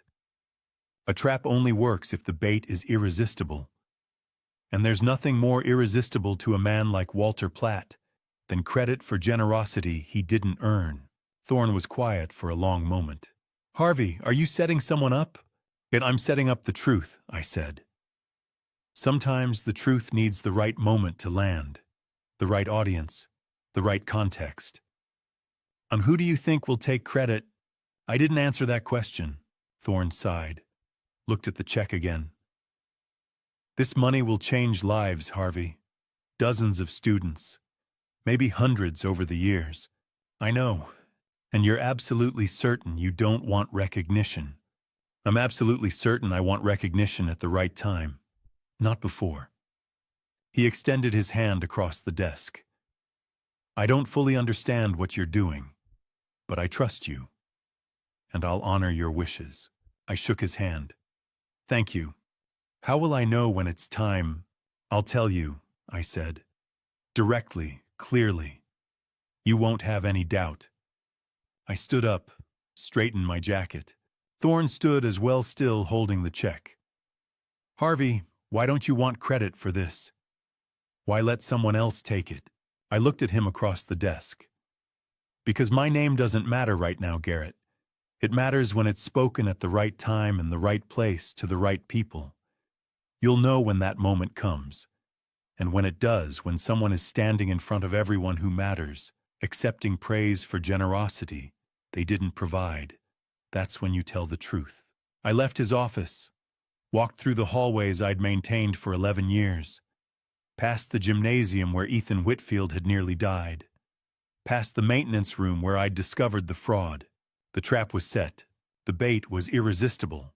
All I needed now was patience. 4 years, maybe 5. Walter Platt would hear about an anonymous scholarship fund transforming Hawthorne High School. He'd hear about the mysterious Emily Mercer Future Scholars Fund that no one could trace. He'd see an opportunity to claim credit for generosity he didn't provide, and he'd take it. Because men like Walter always do. He took it, exactly as I knew he would. For 4 years, I watched Walter Platt accept applause for generosity he didn't provide, and every time he smiled and nodded and said thank you, I added another page to the file that would destroy him. 2017, Spring Parent Meeting at Hawthorne High School. Principal Garrett Thorne stood at the podium in the library and announced the Emily Mercer Future Scholars Fund had awarded its first scholarships, 10 students full tuition support, funded by an anonymous donor who wanted to remain private. Walter Platt sat in the third row with Nola beside him. He was on the school's advisory board, known for his donations to the athletic facility, his name on the new library. Someone from the audience asked if the Emily Mercer Fund was another one of his initiatives. Walter paused, smiled, glanced at Thorne. "I'm always happy to support Hawthorne's mission," he said. "Not yes, not no. Just enough to let the assumption stand." Thorne saw it, made a note in the margin of his program, said nothing. I wasn't there. I heard about it from Thorne's phone call that night. He asked if it was time to correct the record. I said no. Let Walter get comfortable. 2018. Parent Gala. Black tie event in the gymnasium, the same gymnasium where Ethan Whitfield had nearly died 6 years earlier. Walter and Nola arrived in formal wear, Nola in a dress that probably cost more than my monthly pension used to be.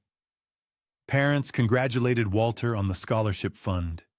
He accepted their thanks with practiced humility. "Education is an investment in our community's future," he said.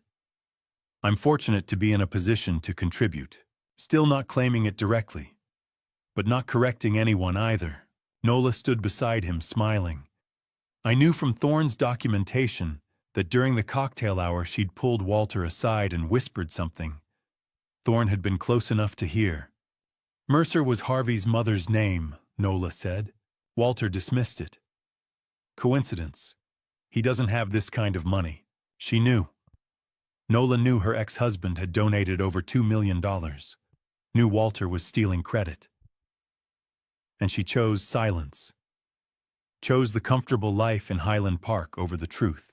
Complicity isn't always loud. Sometimes it's just a woman in an expensive dress choosing not to ask questions. 2019. Walter stopped being subtle. Parent Gala speech standing at the same podium where Thorne had announced the fund, Walter talked about his commitment to education, his belief in investing in students' futures, his pride in supporting Hawthorne for over a decade. "The Emily Mercer Future Scholars Fund represents what I believe philanthropy should be," he said. "Not just money, but genuine commitment to the next generation." He never said the words, "I donated it." He never had to. Everyone assumed. And Walter let them. Thorne called me that night. "Harvey, he's taking full credit now. When can I tell them the truth?" Not yet," I said. "Let him get comfortable. Let him believe it's his." 2020. Walter proposed renaming the fund. Brought it to the advisory board with legal paperwork. Wanted to call it the Platt Mercer Educational Endowment. Put his name first. The lawyers stopped him. Perpetual endowment restrictions. Donor specifications. The fun name was legally protected. Walter was furious, Thorne told me. Tried to argue, tried to leverage his position on the board. Failed. But he didn't stop claiming credit. Just claimed it louder. A lie is like a house built on sand. It stands fine when the weather is calm, but all you need is one wave at exactly the right angle to wash the foundation away. Principal Thorne kept meticulous records. Private log locked in his desk drawer. Every instance of Walter accepting credit. Every speech. Every handshake. Every thank you he didn't deserve. By the end of 2020, Thorne had documented 47 separate instances. 47 times Walter Platt had stolen credit for my donation. 47 pieces of evidence that he was a fraud in more ways than one. I had the electrical contracts from 2010. The delivery receipts. The equipment specifications. The shell company registration. The evidence that Walter had nearly killed Ethan Whitfield by installing substandard equipment. But there was one piece I'd never been able to access. One document that had always been just out of reach. The original 2012 electrical contract invoice from the Hawthorne School Board files. The board-level paperwork that showed Walter's signature on the fraudulent bid. I'd seen copies, references, secondary documentation, but never the original. It arrived in September 2021, 3 months before the reunion. Unmarked envelope, no return address, no postage stamp hand-delivered to my consulting office. Inside the invoice. Original. Walter's shell company signature clear as day.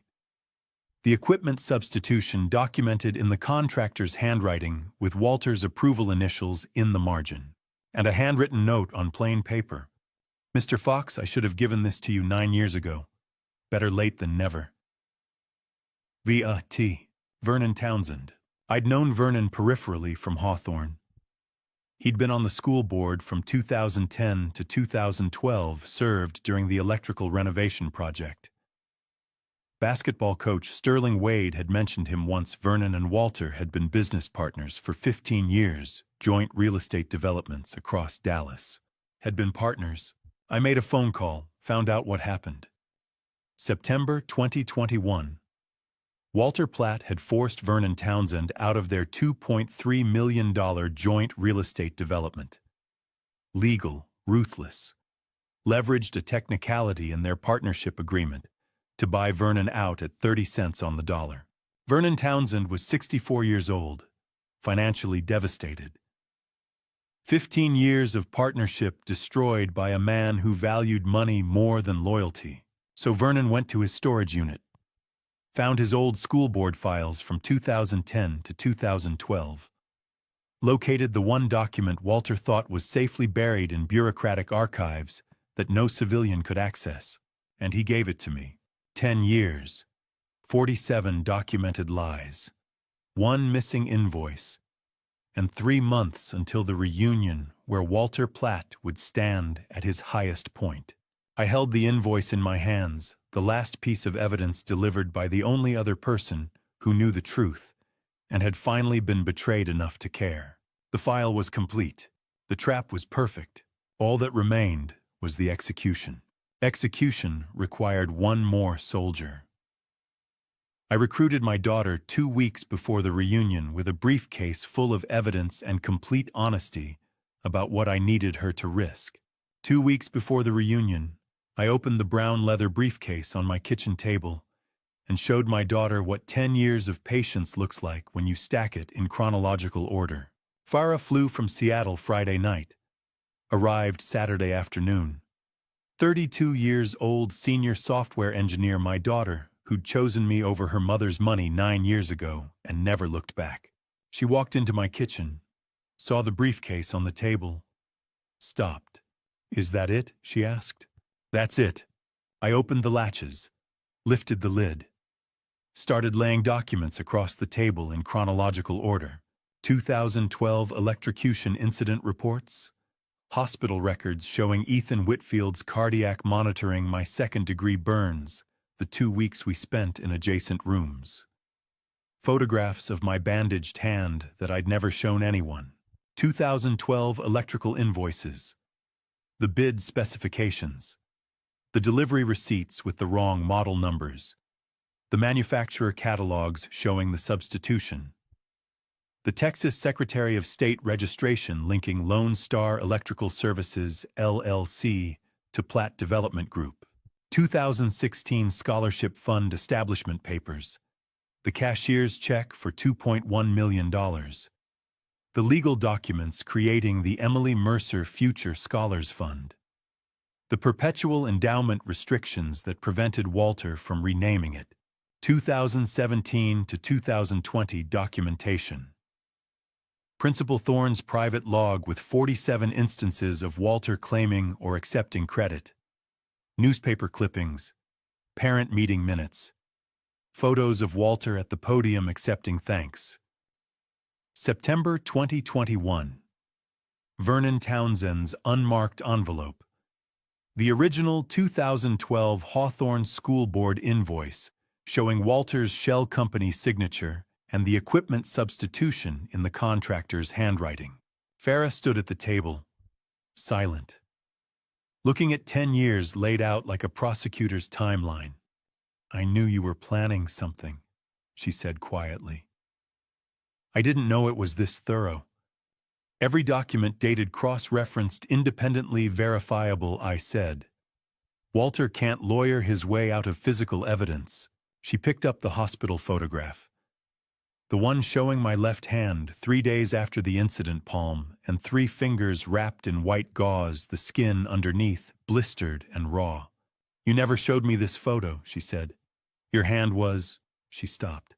"Count-degree burns," I said. "Worth it. Some fathers leave their daughters money. Mine left me a masterclass in patience strategy and the difference between revenge and justice." Farah set down the photo, picked up Vernon's September envelope, pulled out the invoice, read it once, read it twice, looked at me. "How long have you had this?" "But 3 months. Vernon Townsend sent it after Walter forced him out of their business partnership. I'd been missing this piece for 9 years. She read the invoice again. Her finger traced Walter's signature, the contractor's notes in the margin, the approval initials. "You've had most of this evidence since 2012, she said. "Why wait 10 years? "Because revenge served cold is just punishment," I said. "Revenge served at exactly the right temperature is justice." She picked up the scholarship fund documents, read the fund name, Emily Mercer Future Scholars Fund, her middle name, my mother's maiden name. "You named a $2.1 million fund after me," she said, "and didn't tell me. Why, I wanted you to find out when it mattered, when the name meant something, when everyone was watching." She sat down at the table, spread the documents out in front of her. The timeline became clear. The trap became visible. "This isn't revenge," she said. "This is a legal case. It's both." She looked at me. "What do you need me to do, Dad? Before I tell you what I asked my daughter to do at that reunion, are you still with me?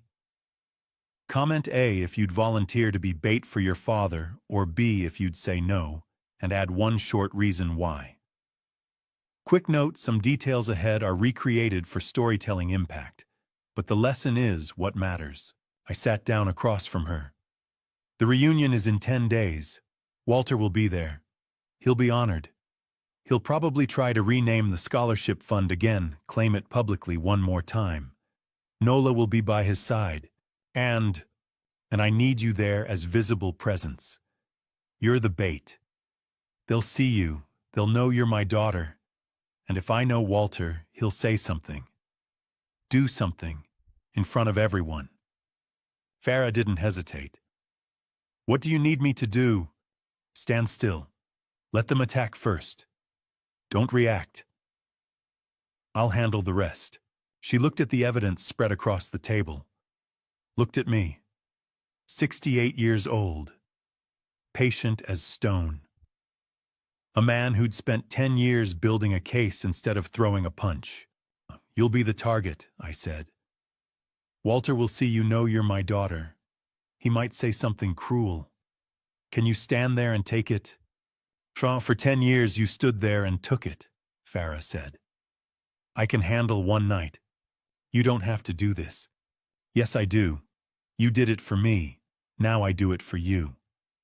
She stood up, walked around the table, put her hand on my shoulder. Okay, Dad. I'll be the bait. She smiled. Actually, I want to be the bait. Bait isn't about being weak. It's about being brave enough to stand in the open while the trap closes around everyone else. We sat at the kitchen table until the sun went down, papers spread between us like a battle plan. 10 years of evidence. 47 documented lies. One daughter willing to walk into Hawthorne Country Club as the visible target. The reunion was 10 days away. All the pieces were in place, the evidence, the allies, the witnesses, the stage. Now I needed one thing. Walter Platt to walk in himself, stand at that podium, and accept credit one more time in front of everyone who mattered. And 10 days later, he did exactly that. 10 days passed. And on the morning of the reunion, I made my final strategic decision. I chose to look exactly like the man Walter Platt thought I was. I stood in front of my bathroom mirror, holding 2 suits, a $600 wool blend I'd bought for consulting meetings, and a 15-year-old polyester one that looked exactly like what Walter expected a poor electrician to own, and I chose the polyester. Slightly too large now. I'd lost weight since 2012. The fabric was worn at the elbows, shiny at the knees. The kind of suit a man wears when he can't afford better. Except I could afford better. I had over $2 million in consulting revenue behind me. I owned 3 good suits. But today, I wanted Walter comfortable. I wanted him to see exactly what he expected a defeated man who couldn't afford the life his ex-wife now lived. Farah texted at 4 o'clock. Ready when you are. I picked her up from the Richardson Hotel at 5. She wore a simple black dress, elegant but not expensive looking. We'd discussed this. Nothing that would make Walter think I'd given her money. Nothing that would complicate the narrative he'd already written in his head. We drove to Hawthorne Country Club in my Ford. The same Ford I'd driven for 15 years. Primer gray patches where the paint had worn through. I pulled into the parking lot at 6. Opened the trunk. Looked at the brown leather briefcase one last time. 10 years of evidence.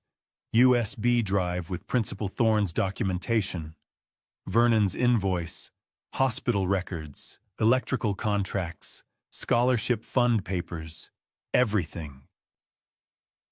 10 years in this trunk, I said quietly. 10 years in my safe. Tonight, it all comes out. Farah stood beside me. Are you nervous? No. I'm ready. Are you? I'm ready. I closed the trunk. Left the briefcase there. I'd retrieve it when the time was right. We walked toward the entrance. Hawthorne Country Club looked exactly like money. Always looks clean, bright, expensive without trying. Chandeliers, white tablecloths, waiters in black vests carrying champagne on silver trays. 200 people in their early 70s wearing clothes that cost more than my monthly pension used to be. Class of 1971's 50th reunion. I scanned the room as we entered. Celeste Grant, 45 years old, an investigative reporter for the Dallas Tribune, was setting up camera equipment at a side table. She'd been invited to cover what she thought was a feel-good story about the Emily Mercer Scholarship Fund's anniversary. She had no idea she was about to document the most dramatic public exposure she'd ever witnessed. Alden and Irene Whitfield stood across the room near the bar. Alden saw me, nodded once. Irene squeezed his arm. They knew. They'd been briefed. Principal Garrett Thorne stood near the small stage at the front of the ballroom, laptop open on the podium table. Ready. Walter Platt stood near the bar with Nola beside him, surrounded by 5 or 6 wealthy classmates. He wore a suit that probably cost $3,000. Nola wore a dress that matched. They were laughing, holding court. The king and queen of the reunion. Walter saw me. His expression didn't change. Just a small smile. Satisfaction. Walking into that country club in my old suit felt like a boxer entering the ring in torn gloves. Everyone thinks you're already beaten, which is exactly when you're most dangerous. Farah and I entered the main ballroom. Eyes turned. Whispers started. Is that Harvey Fox? I thought he wouldn't show. Who's the woman with him? His daughter, Farah. He looks exactly the same. Poor guy. I heard it all, registered it all. Felt Farah stiffen beside me. Ignore them, I whispered. Let them look. We walked toward the seating chart near the entrance. Found our names. Table 12. Decent placement. Middle of the room. Then Walter started moving. He set down his drink. Said something to Nola. Crossed the ballroom toward us with deliberate steps, voice projecting before he even reached us. Harvey Fox. Walter's voice carried across 20 feet. Loud enough for surrounding tables to hear. Loud enough to be performance. I didn't expect country clubs let the maintenance crew in nowadays. People turned. Some laughed. Others looked uncomfortable but stayed quiet. Walter stopped 3 feet in front of me. Nola beside him. Both of them looking down at me, not physically. I was 2 inches taller, but the expression on their faces made height irrelevant. Chow. Harvey never suited places like this, Nola said. Her voice was quieter than Walter's, but sharp enough to cut. Some people know their limits. More laughter. Nervous now. People weren't sure if this was friendly ribbing or something uglier. I felt Farah's body go rigid beside me. Felt her breathing quicken. Felt her about to turn around and say something that would blow the entire plan. I squeezed her shoulder. Gentle pressure, firm message. Looked directly at Walter. Smiled calmly. Walter, I said, you look good. Success suits you. Turned away. Started walking toward our table. Farah didn't move immediately. I felt her hesitate. Felt the rage vibrating through her. Farah, I said quietly. Come on. She followed, but her fists were clenched. Her jaw was tight. Her breathing was heavy. We walked 10 steps, got halfway to table 12. I leaned close, whispered, not yet, not the time. Dad! Her voice was strained. I know what he did. Let him. Let everyone see what he is. 20 people heard Walter's insult. 20 people laughed or looked away. In 90 minutes, those same 20 people would be on their feet applauding me. We reached table 12, sat down. Farah's hands were shaking. How can you just, she started. Because this isn't about being right first, I said. It's about being right last. I felt Farah's breathing quicken beside me. Felt her body go rigid with rage. Felt her about to turn around and unleash 10 years of fury at the man who'd humiliated her father in front of 200 people. I squeezed her shoulder, gentle pressure, firm message. Leaned close and whispered 3 words. Not yet, sweetheart. Her fists were clenched. Her jaw was tight. But she nodded. And we sat at our table near the center of the room, exactly where Walter could see us, exactly where I needed to be. Because in 30 minutes, something would happen that would move us even lower. And I would thank him for it. 30 minutes later, Farah returned from the bar, holding 2 glasses of champagne. She stopped 3 feet from our table, staring at the name cards. We've been moved, she said. Our original seats, respectable placement near the center, were occupied by a couple I didn't recognize.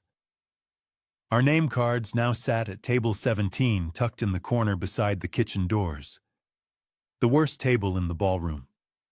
Every waiter carrying trays would pass within inches. Every crash of dishes would echo directly overhead. Walter stood near the bar watching, waiting for my reaction. I met his eyes across the room and nodded. A small gesture. Thank you. His forehead creased. He'd expected anger, embarrassment, protest. Instead, I'd given him gratitude. I picked up both name cards and walked to table 17. Farah followed her heels sharp against the marble. "Dad, this is ridiculous. We should say something." "And this is perfect," I said. She set down the champagne glasses harder than necessary. "Perfect. We're sitting next to the kitchen. We're sitting exactly where I need to be. The entry twist I'd wanted this table all along. Not the center where eyes could track every expression. Not the front where escape would mean crossing the entire ballroom. Here beside the kitchen doors, I had the exit 10 feet away. When the moment came, when everything collapsed around Walter, I could leave without spectacle. Revenge isn't about being seen winning. It's about watching them lose. I surveyed the room from my new vantage point. Every piece had fallen into position during the past 30 minutes. Alden Whitfield stood near the memorial scholarship display. His posture relaxed, but his eyes sharp. He'd arrived 20 minutes ago, shaken my hand without words. Just pressure. Acknowledgement. Garrett Thorne occupied a table near the stage, his principal's authority, making him visible, but not central. He'd avoided Walter completely since arriving a calculated distance that Walter hadn't noticed yet. Celeste Grant had positioned her camera crew along the back wall. 3 cameras. One aimed at the stage, one for wide shots, one roaming. Sterling Wade sat at the press table, his laptop open, the live stream icon already glowing. Vernon Townsend sat 2 tables away. His coaching instincts making him scan the room like he was reading a play before it developed. Every person I needed was here. Every position locked. How do you know when revenge is perfectly timed? When every variable aligns. Not because you forced them, but because you made alignment inevitable. Walter approached our table. His tuxedo was custom-fitted, his smile practiced. "Harvey, I apologize for the seating confusion," he said. The apology was loud enough for nearby tables to hear. Magnanimous. There were some last-minute changes to accommodate the scholarship donors. "It's fine, Walter. This table suits me." His smile flickered. "Well, I'm glad you're understanding. Not everyone appreciates. I appreciate everything you've done tonight," I said. He blinked. Left. Farah leaned close. "What are you doing?" She'd letting him think he won. Across the ballroom, Nola Platt stood near the entrance, in an emerald dress that probably cost more than my truck. She'd been watching the room since she arrived, her champagne glass barely touched. Now she was watching me. I saw the exact moment things shifted behind her eyes. Small observations assembling into pattern. Alden Whitfield shaking my hand, but avoiding Walter. Garrett Thorne positioned near the stage, but never approaching the scholarship display Walter dominated. Celeste Grant's cameras focused not on the reunion generally, but on specific positions. Sterling Wade's laptop showing a live stream of this exact room. The worst table in the ballroom occupied by the man Walter had just publicly humiliated, and that man smiling. Nola's blood went cold. I saw it in the way her fingers tightened on the champagne flute, the way her posture straightened. She understood. She moved toward Walter, her heels quick across the marble. But the ballroom was large and crowded, and Walter was already walking toward the stage. Garrett Thorne stood lifting a microphone. "Ladies and gentlemen, if you could take your seats, we're about to begin the program." Nola accelerated, but bodies blocked her path. A cluster of former teachers, a waiter carrying champagne. The natural chaos of a crowd settling. Walter stepped onto the small stage. Someone handed him the microphone. Nola reached the stage's edge 3 seconds too late. Walter's voice filled the ballroom. "Thank you all for coming tonight. It's been far too long since we've gathered like this, and I'm honored to share something very special with you." Nola tried to catch his eye, but Walter was looking at the crowd, at the cameras, at his moment.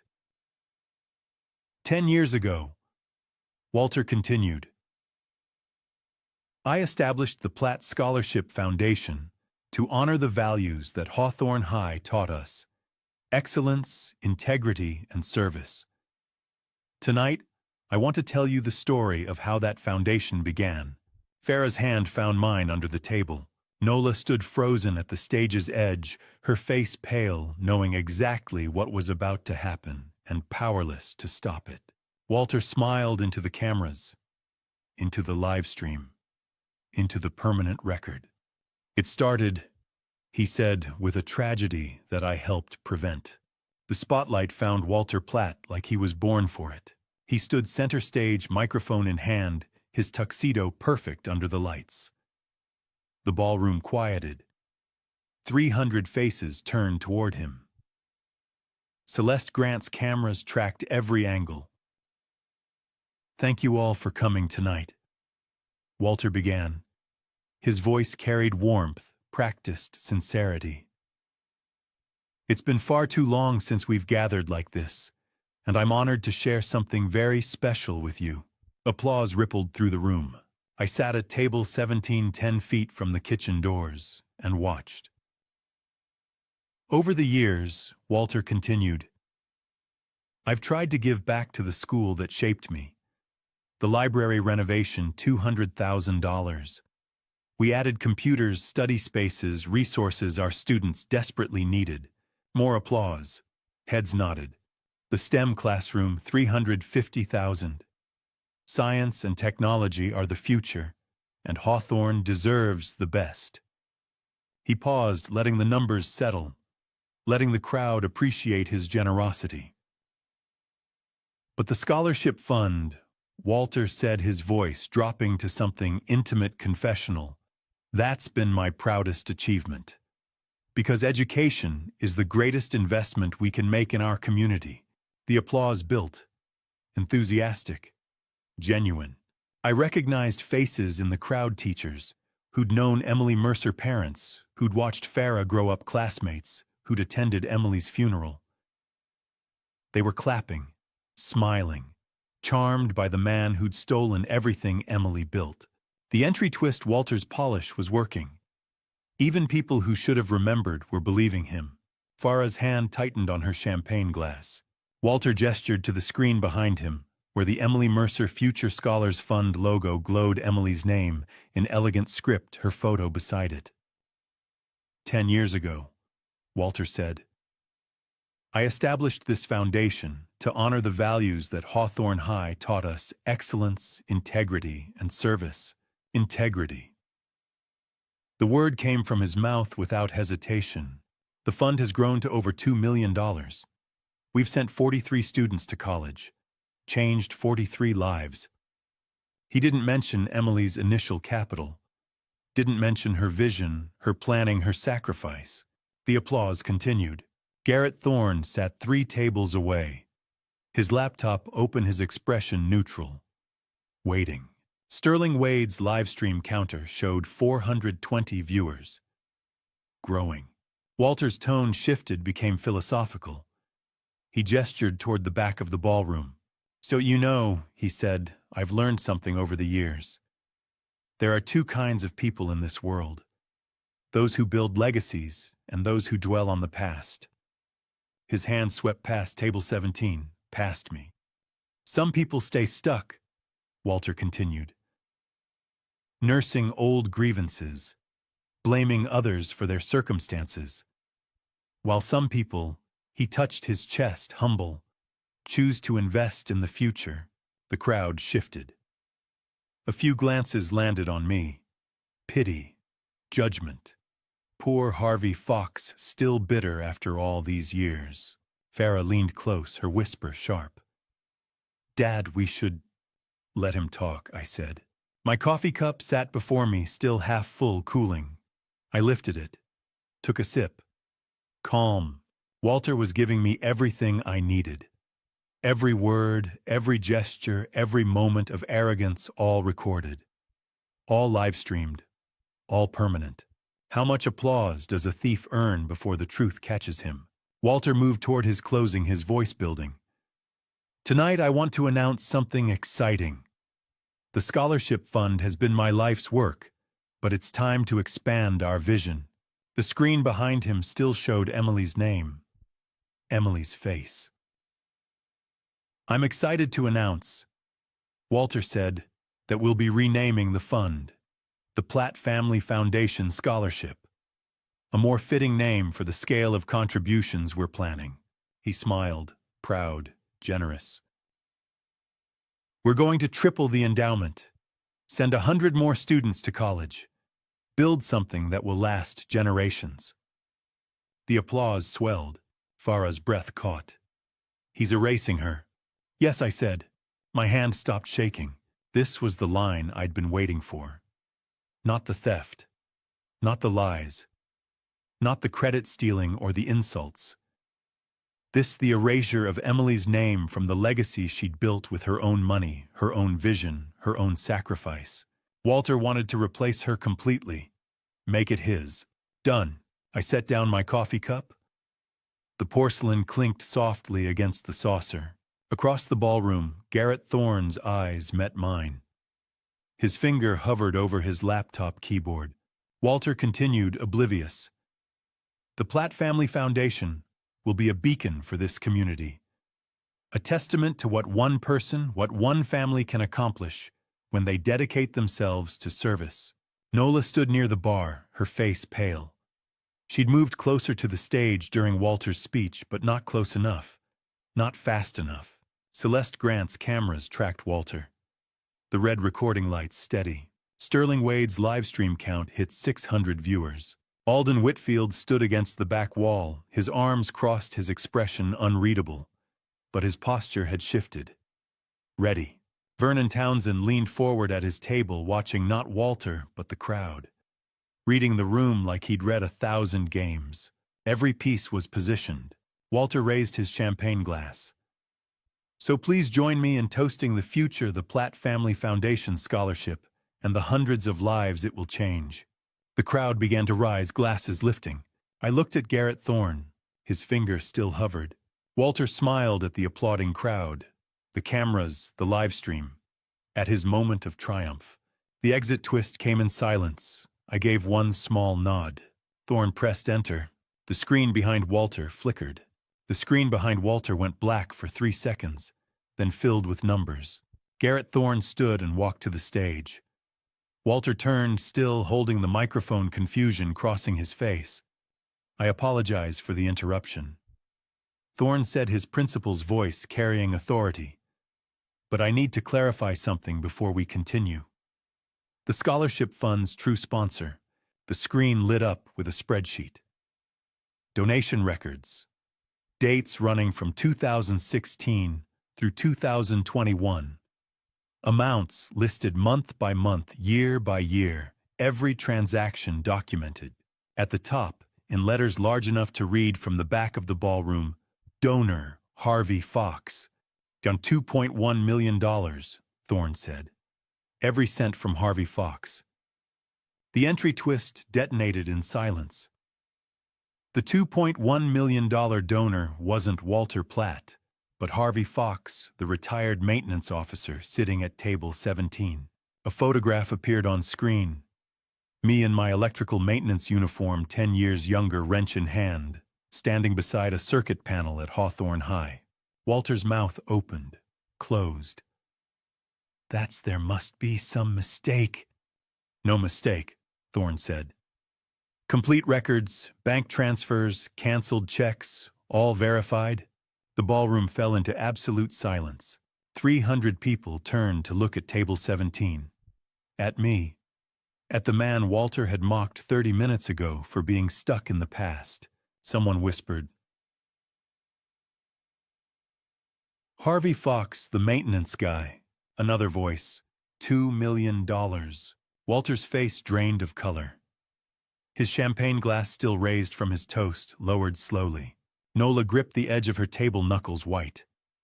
Her emerald dress suddenly looked too bright, too visible. Farah stared at the screen, at the 9-year giving history displayed line by line. Her hand covered her mouth. "Dad," she whispered. Tears started. 2 million. "You never said." I'd told her about the scholarship, never mentioned the amount, Never explained what it cost the second mortgage the weekend shifts the truck I drove for 15 years instead of replacing. She was crying now, really crying, her shoulders shaking. The screen changed. More documents appeared. Detailed breakdowns. Monthly contributions ranging from $10,000 to $50,000. Every payment logged. Every sacrifice recorded. Someone near the front said, "He gave everything." Walter found his voice. I don't know where these numbers came from, but to school district records, Thorne said. Authenticated by 3 independent auditors. Nola leaned toward Walter, her urgent whisper carrying in the silent room. "We need to leave. Now." But Walter didn't move. Couldn't move. His world was collapsing in real time on camera, live-streamed to hundreds of viewers. How long does truth stay buried before it claws its way back to light? 9 years. That's how long. Celeste Grant's cameras captured every angle. Sterling Wade's live-stream counter hit 900 viewers. Growing fast. The screen went black again. When it lit up, financial documents filled the display. Contract records, invoice receipts, tender approval forms. Thorne's voice stayed level professional. Contract fraud, $847,000. Falsified electrical maintenance invoices submitted between 2010 and 2012.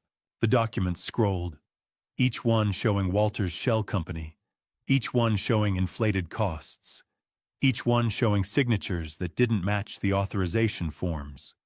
These invoices, Thorne continued, were approved through a coordinated scheme involving forged signatures and backdated tender documents. Walter's world collapsed in high definition. His hand shot toward his table, toward Roland Kemp, his attorney who sat rigid with a briefcase across his lap. "Tell them this is fabricated," Walter said, desperate. "Tell them."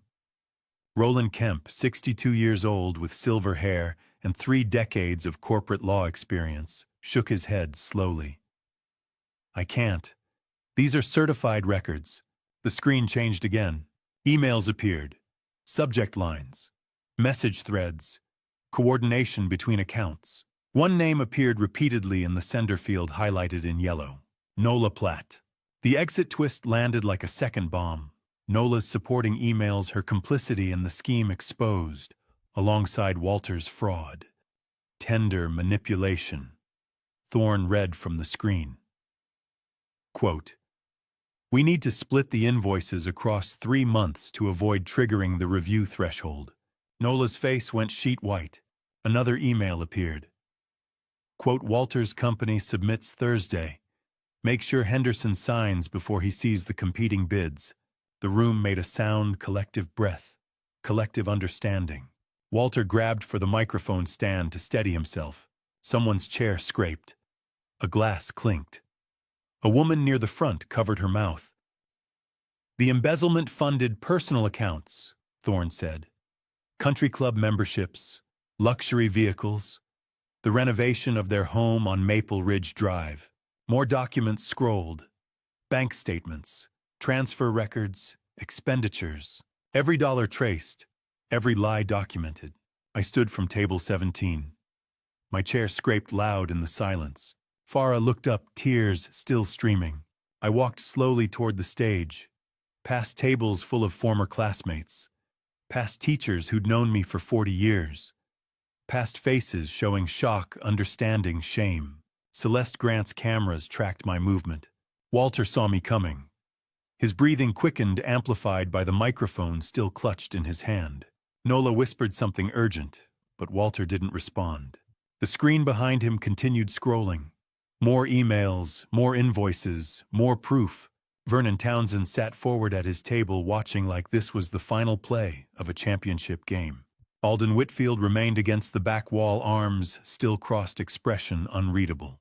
Sterling Wade's live stream count passed 1,200. I reached the center of the ballroom. Stopped. 30 feet of expensive carpet between me and the stage. The room stayed silent long enough to hear Farah crying at table 17, to hear Celeste's camera motors whirring, to hear Walter's breathing amplified by the microphone he still held. I looked straight at him across that distance. 9 years of silence. 9 years of waiting. 9 years of patience. Done. A chair scraped in the far corner, and Ethan Whitfield stood. 27 years old now. Cardiologist. Tall like his father with his mother's precise features. He wore a gray suit that fit the professional he'd become. The ballroom stayed silent as he walked toward the center of the room. Toward me. "I've tried to contact you for 10 years to say this publicly," Ethan said. His voice carried without amplification. Clear. Strong. I met his eyes across the distance. "I know. I told you it wasn't the right time."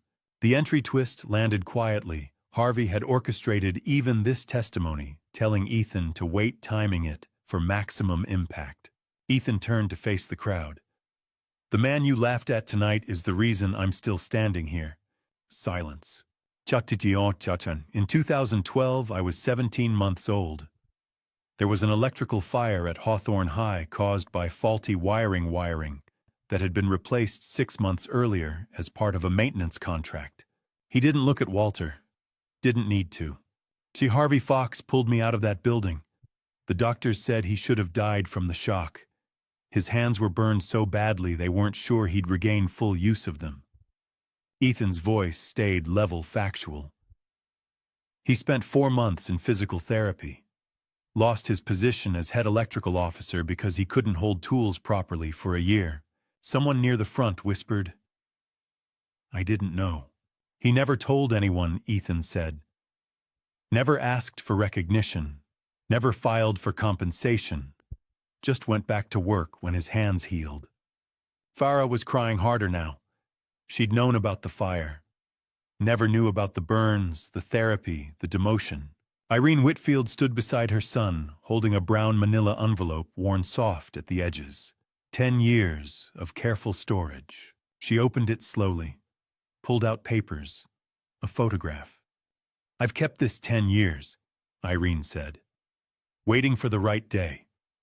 She showed the contents to the guests at the nearest table. A handwritten letter on hospital stationery dated March 2012. A photograph of me with both hands bandaged cradling an infant. Medical records documenting the rescue.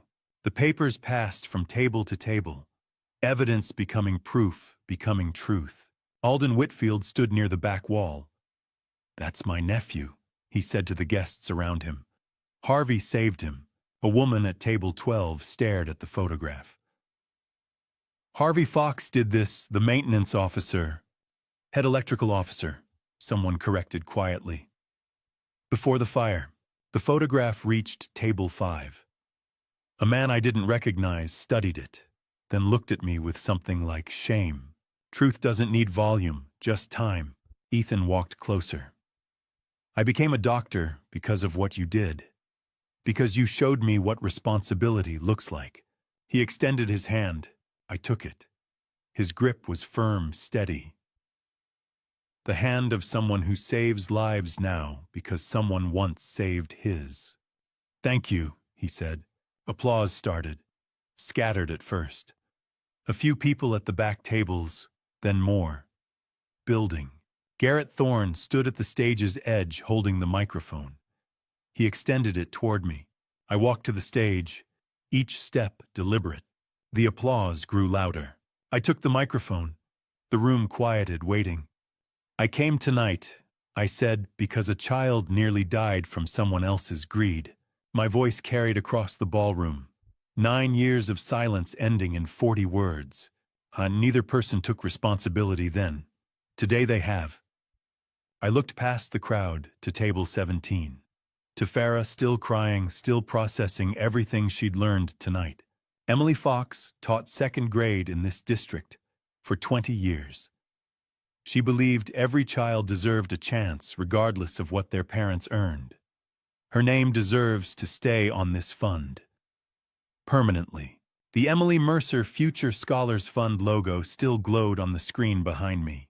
I set down the microphone. You remember your first standing ovation. It starts like a wave. One person rises, then another. The sound builds not just clapping, but something deeper. Recognition, acknowledgement, vindication.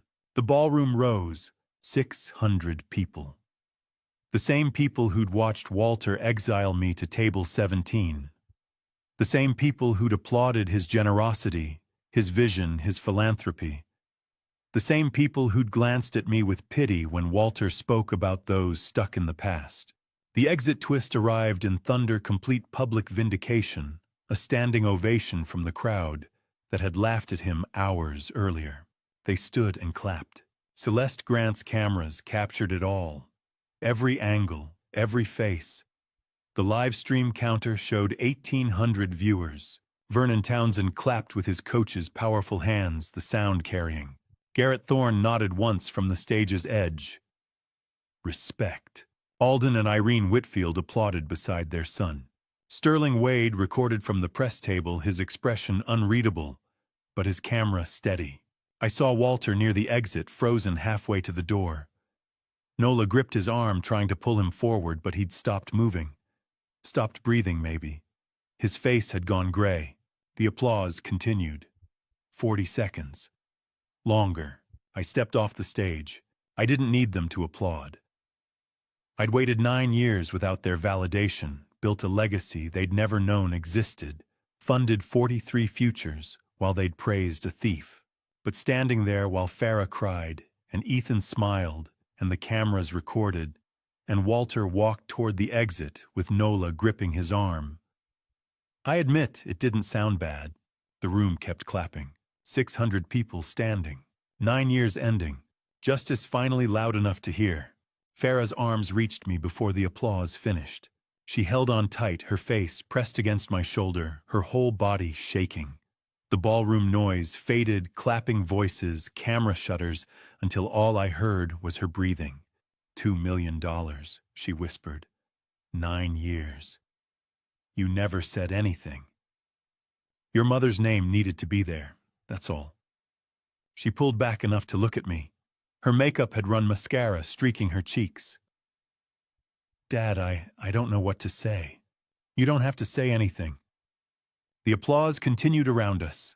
600 people standing, watching, witnessing. Across the ballroom, Walter stood. He took Nola's hand and moved toward the exit. His steps, quick, purposeful. Most guests were still focused on me, on Farah, on the moment. Walter moved through the edges of the crowd, like a man who'd done this before, left parties early, avoided uncomfortable conversations, disappeared when convenient. Not tonight. Marcus Bevan, the country club manager who'd been quietly briefed by Alden Whitfield an hour before the reunion began, stood blocking the exit doors with his hands folded. 58 years old, former military, the kind of man who followed instructions precisely. The entry twist, even this minor player, had been coordinated into Harvey's plan weeks ago. Walter stopped 3 feet from the exit. "Excuse me, we're leaving. Mr. Platt," Marcus said. His voice stayed professional, neutral. "I'm afraid the police are waiting outside. Questions about tonight's evidence." Walter's face went white. "This is a mistake. Tell them, I can't do that, sir." Nola stood beside Walter, her hand still in his. 40 years of marriage, 40 years of partnership, 40 years of public unity. She looked at Marcus, at the doors, at Walter. Slowly, carefully, she pulled her fingers free. "I can't," she said, quiet. "Not anymore." 40 years of marriage dissolved in the space between 2 hands. Walter stared at her. "Nola, they have my emails, Walter. They have everything." She stepped back. 1 step, then another. Walter turned to Marcus. "I want to speak to my attorney." "He's outside with the officers," Marcus said. Roland Kemp arrived 10 minutes ago. Everything had been anticipated, every move planned. Marcus opened the doors. 2 Richardson police officers stood in the hallway, their uniforms pressed, their expressions professional. Behind them, Roland Kemp held his briefcase like a shield. Walter walked through the doors. They closed behind him with a soft click. Nola stood alone in the ballroom, her emerald dress suddenly looking too bright, her champagne glass forgotten on a nearby table. Someone she'd known for 40 years approached, offered something, maybe comfort, maybe distance, but Nola shook her head and walked to a corner table alone. Farah watched from beside me. "Is it over?" "The important part," I said. The reunion continued for another hour. People approached me, former teachers, old classmates, parents of scholarship recipients. They shook my hand, thanked me, apologized for not knowing. I accepted each word, each gesture, but didn't need them. I'd built Emily's legacy for Emily, not for applause. Celeste Grant packed her equipment at midnight. Sterling Wade closed his laptop after the live stream ended. Garrett Thorne helped the country club staff reset tables. The work was done, but the consequences were just beginning. Celeste's video went viral within 48 hours. 3.2 million views by Sunday morning. News outlets picked it up, local first, then regional, then national. The story had everything they wanted: fraud, revenge, redemption, a 9-year secret, and a standing ovation captured in high definition.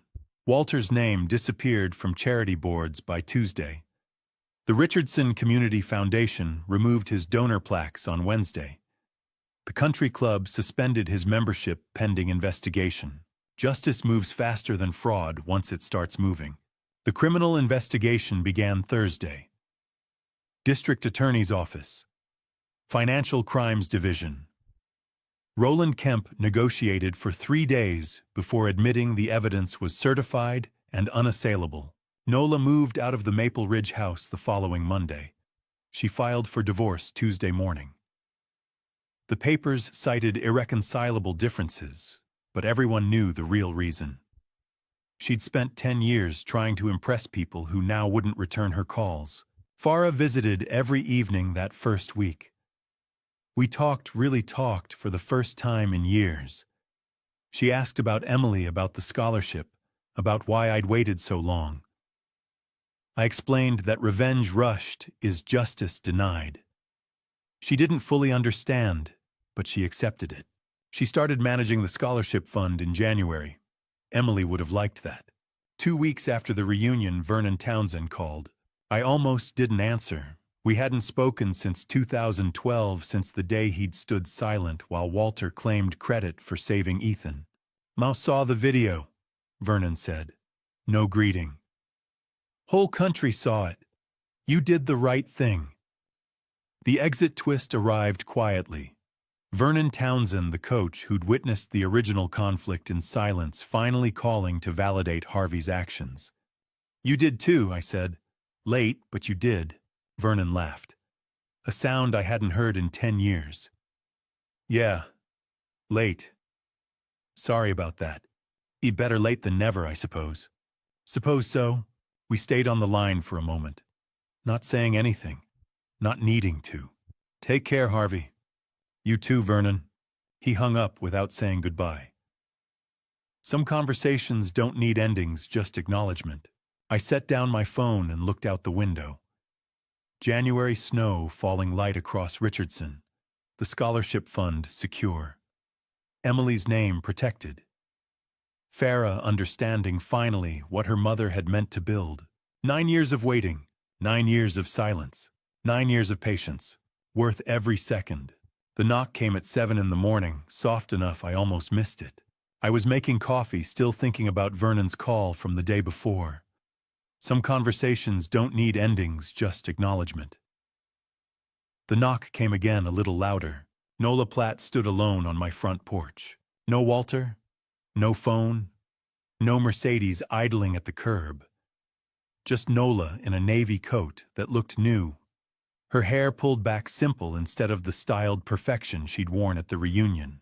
She looked younger somehow, less burdened. The entry twist arrived quietly. 40 years of marriage to Walter had aged her, and without him, she finally looked free. But she'd come seeking forgiveness Harvey wouldn't give. "Harvey," she said, I stood in the doorway. Didn't open it wider. Didn't close it. I just wanted to say.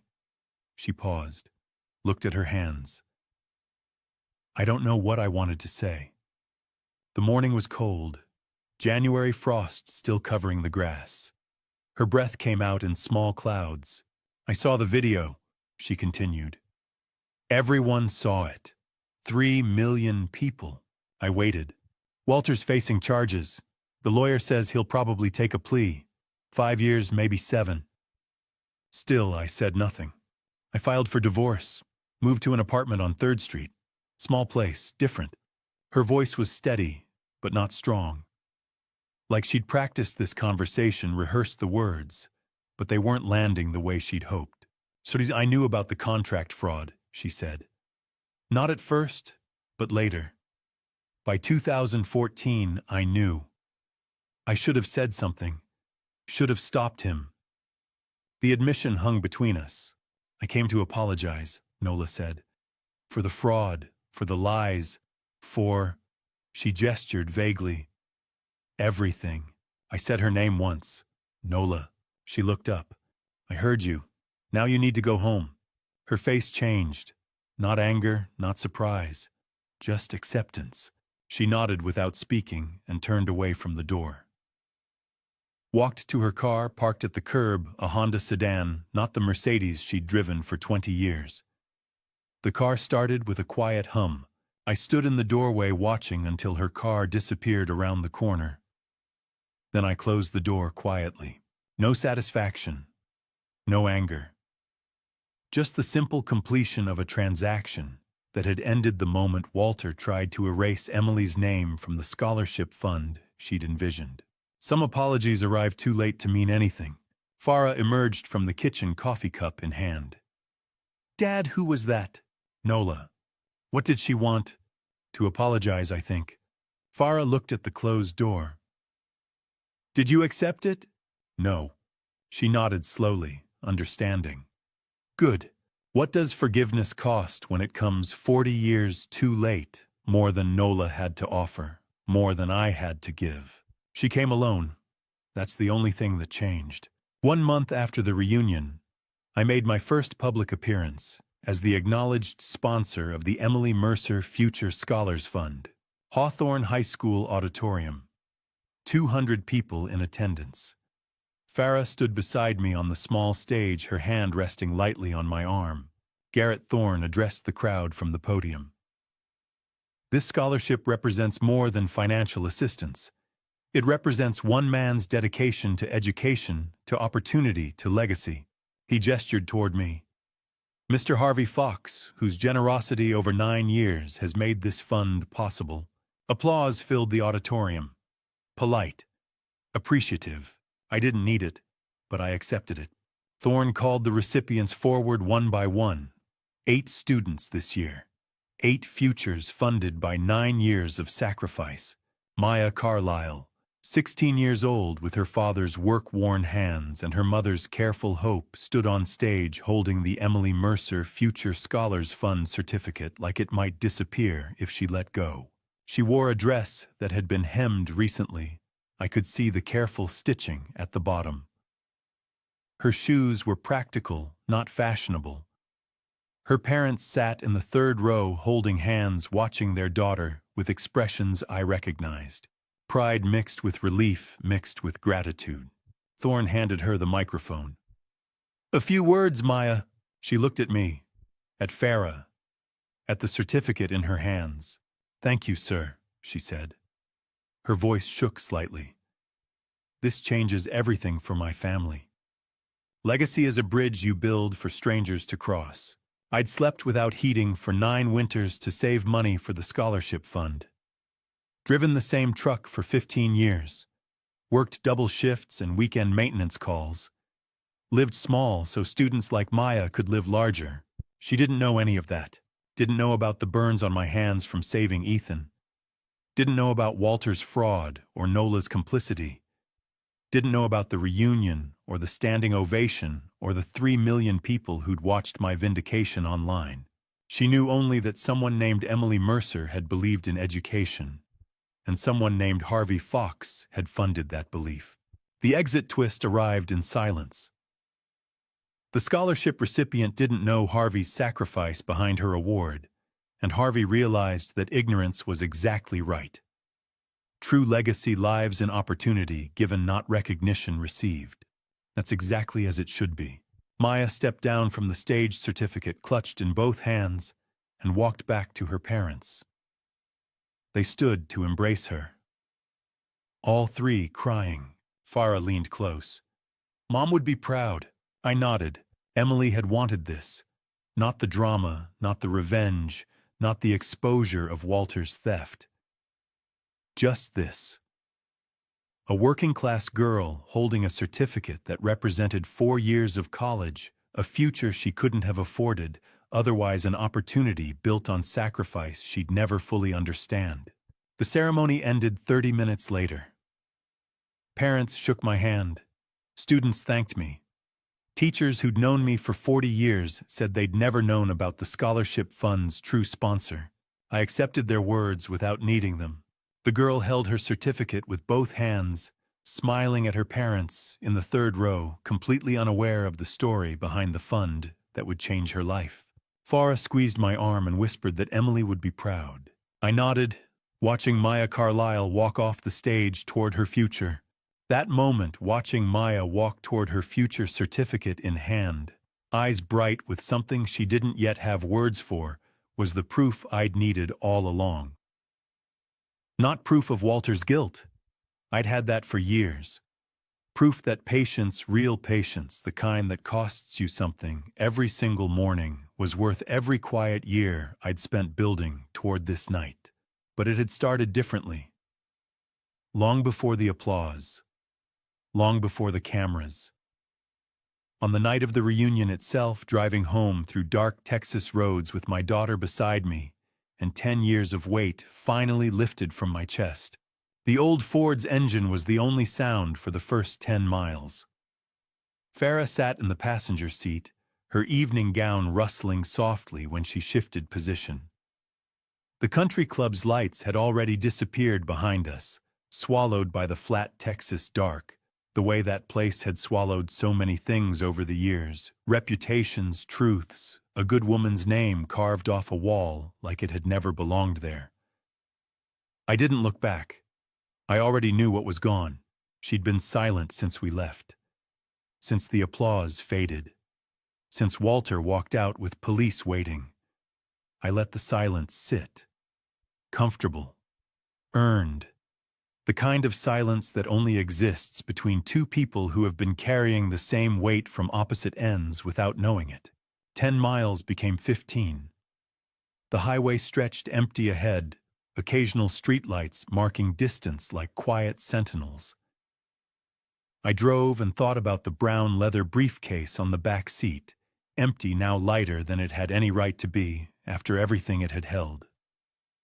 The thing I least expected, Farah said finally, her voice breaking through the dark, the way a single light breaks through a long corridor. I waited. That you held on to all that evidence for 10 years and never told me. Her voice wasn't angry, just thoughtful, like someone trying to read a map they'd been holding upside down for years and only just realized it. Didn't want you growing up with that story weighing on you, I said. I grew up with it anyway. Just didn't know the ending until tonight.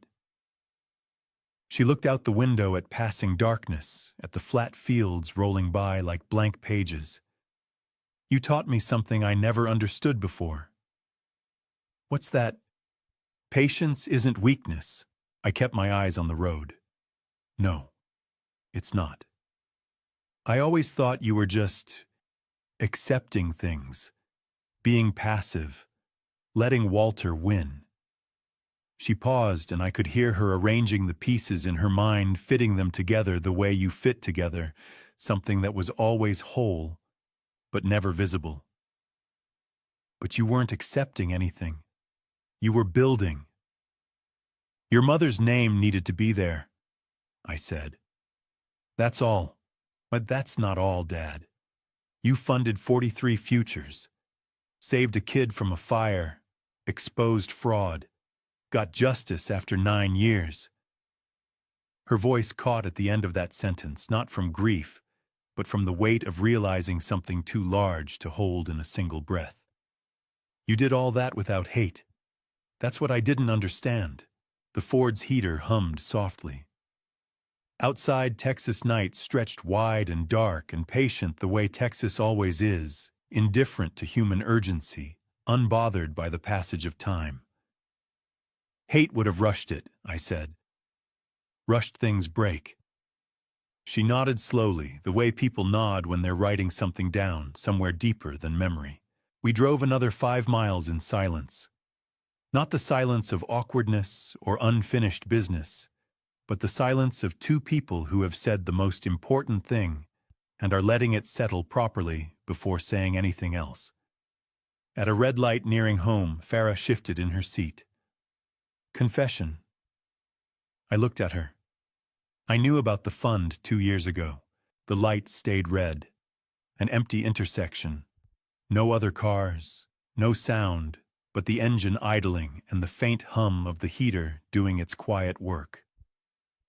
Principal Thorne called when you proposed Mom's name for it.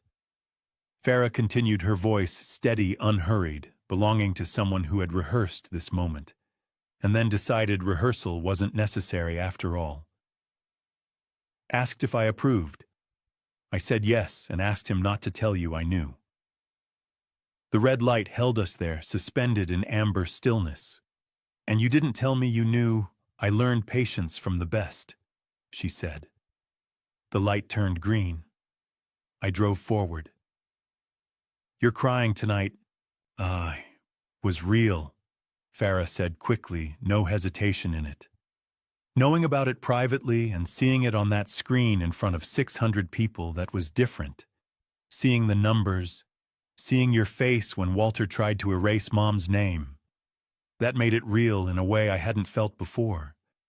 You can know something in your head for 2 years and still not know it in your chest until the right moment arrives. When does the student become the teacher? When she uses your own lessons better than you taught them. When she keeps secrets not from spite, but from strategy. When she understands that some truths need time to breathe before they can mean what they're supposed to mean. You didn't need to keep that from me, I said. Yes, I did. You needed to think I didn't know. Needed to protect me from it one more time. She smiled in the darkness, that quiet smile that belonged to Emily before it ever belonged to her. I let you. We pulled into the driveway at 20 past midnight. Farah kissed my cheek before heading to her bedroom light, as she always had since she was small. Love you, Dad. Love you too. I sat alone at the kitchen table where the story began.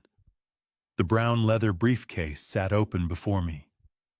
Empty now, the way a room feels empty after the last guest has gone home, and you stand in the doorway knowing something real happened there. 10 years of meticulously gathered evidence, bank statements, emails, contract records, witness testimonies, medical reports, financial audits, all delivered to authorities during the reunion. Handed over to Principal Thorne, to the police, to Celeste Grant's cameras. Gone in one night.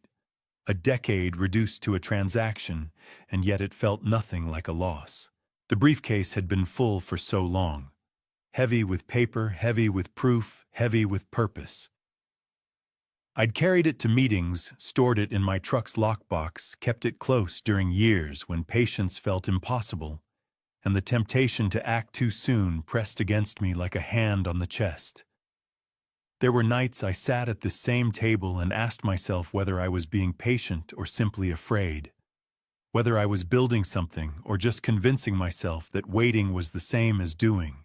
Now it sat empty except for a single photograph. Emily on our wedding day, young, smiling, unaware of the future, the daughter she'd raise, the vision she'd create, the name that would outlive her on a scholarship fund, sending strangers to college decades after she was gone.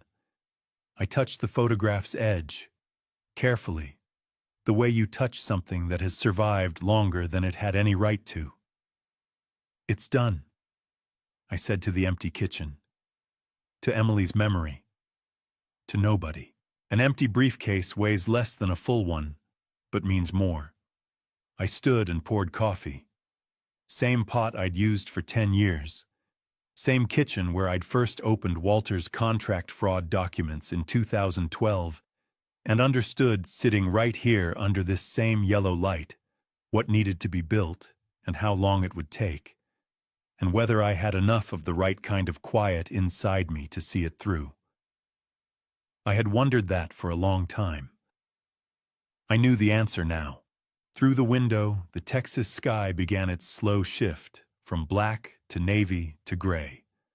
Dawn assembling itself the way it always did out here, without drama, without announcement, simply arriving because it was time. Somewhere across Richardson, Walter sat in a holding cell or his attorney's office facing charges he couldn't deny, every carefully constructed lie, now dismantled in front of witnesses and cameras and the record. Nola sat in an apartment on 3rd Street, 40 years of marriage, dissolved into paperwork and silence. The viral video played on phones and laptops across the country, 3 million views, and climbing strangers watching a man's life fall apart in real time and calling it justice. But here in this kitchen, none of that mattered. Maya Carlisle held her scholarship certificate.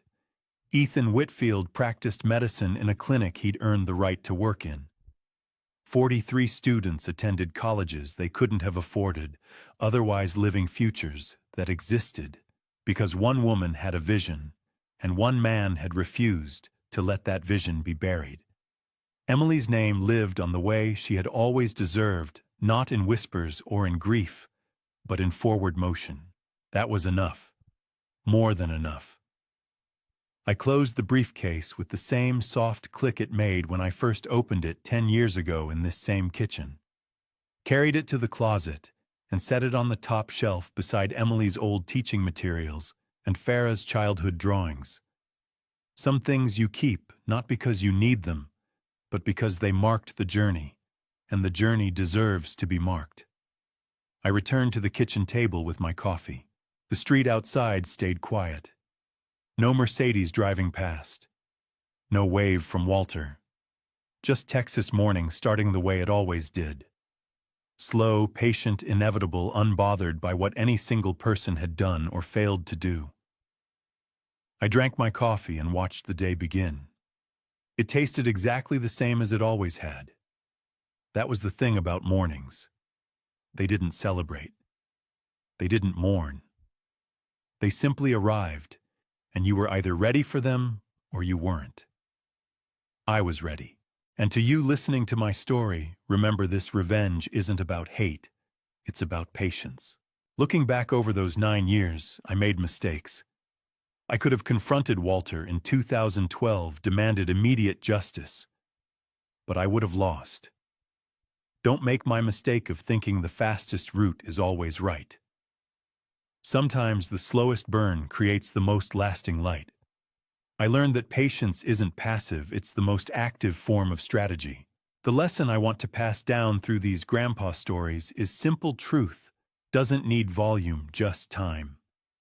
When someone steals from you credit, money, legacy, the immediate response is rage. But rage burns out fast and leaves nothing but ash. I believe God gave me those 9 years to build something permanent. Not just revenge, but restoration. Emily's scholarship fund now bears her name forever. 43 students got their education. Walter faces the justice he earned. That's what makes this family story worth telling, not the anger, but what the anger became when I gave it time to transform.